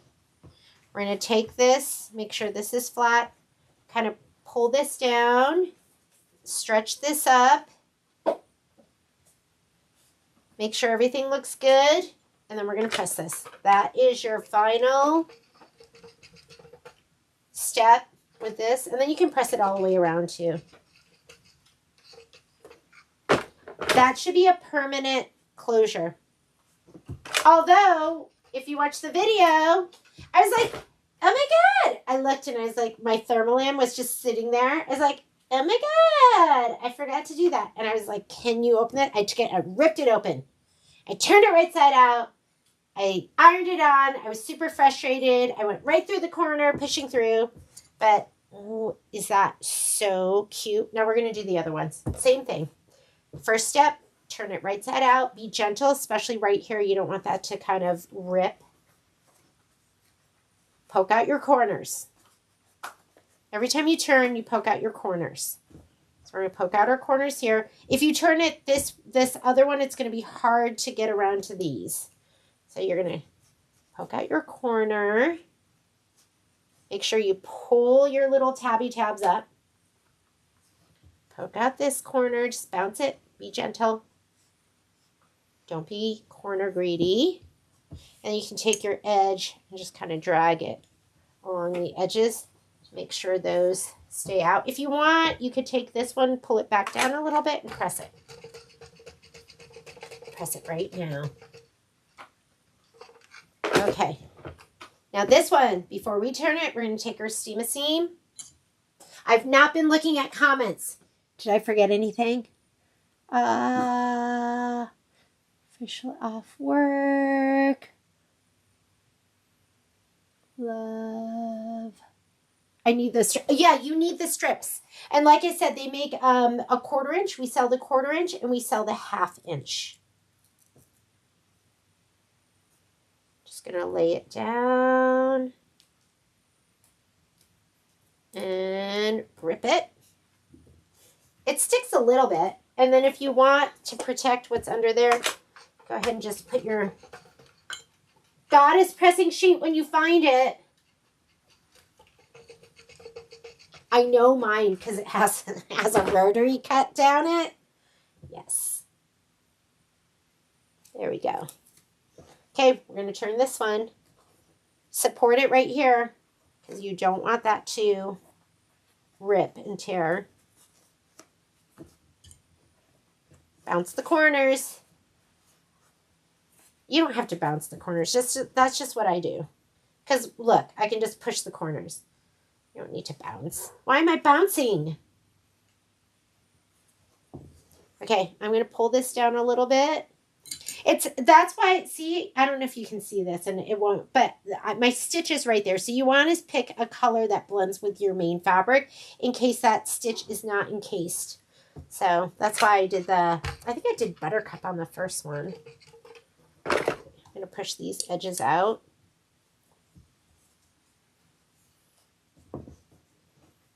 And I want this nice and tight. Pull that down, pull this up. Make sure it looks good before you do that final press. Well, can I get that corner out one more? See how it's a little awkward getting it?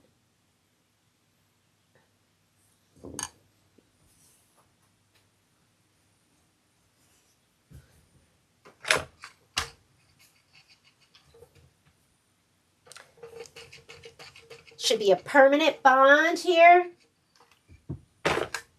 Okay, there we go. Now we just have to do the middle one, which is the ice cream cone. This is so stinking cute. Here's our last one. Okay, turn it.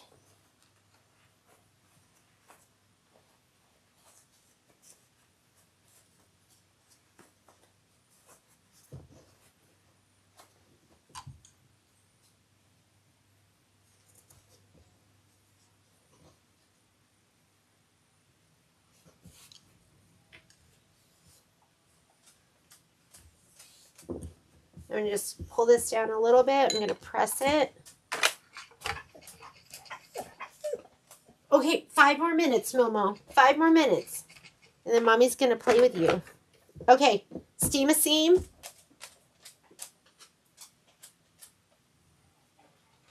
Make sure it's near the edge.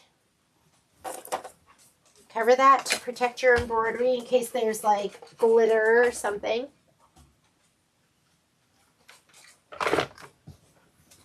Peel off the paper. I'm going to turn this side.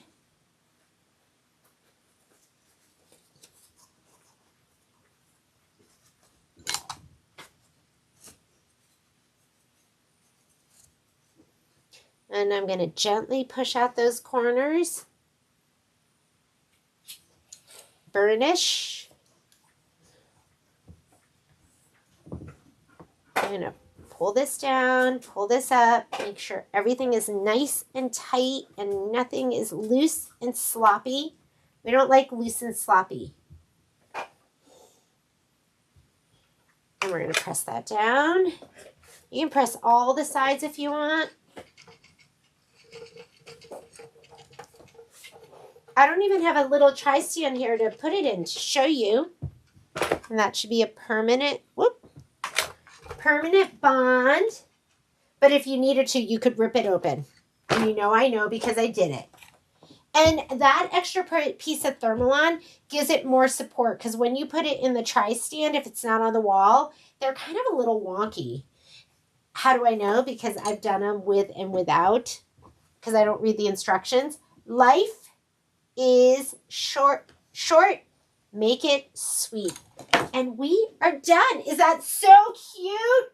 This is the orange colorway. So if you got the orange colorway, and then I will make more kits this week. It is not going to be this fabric, but it's going to be as cute, if not cuter. Now, it would be as cute. And I'm going to, like I said, I'm going to do with that Hoffman fabric. But that's it, guys. Thank you for joining me. Enjoy the rest of the day. And let me see, did you have any questions? Background. Oh, the under crochet hooks really well. I mean, I just used to use the chopstick for the longest time. They even have a slight point perfect. Do you sell the tri-stands? Yes, I do sell the tri-stands. And I just ordered more. We'll have them on Wednesday. I have this standing tri-stand. And you can get it in white or you can get it in gray. Just look up tri-stand and you might want to look it up spelt both ways with a space and without. I think it's without a space. And then we have the wall ones that hang. So it's called the crown flower arch or crown trip. Those are going to be your little keywords. And if you can't find it, send me a note, Miss Lynn, and I will send you a link.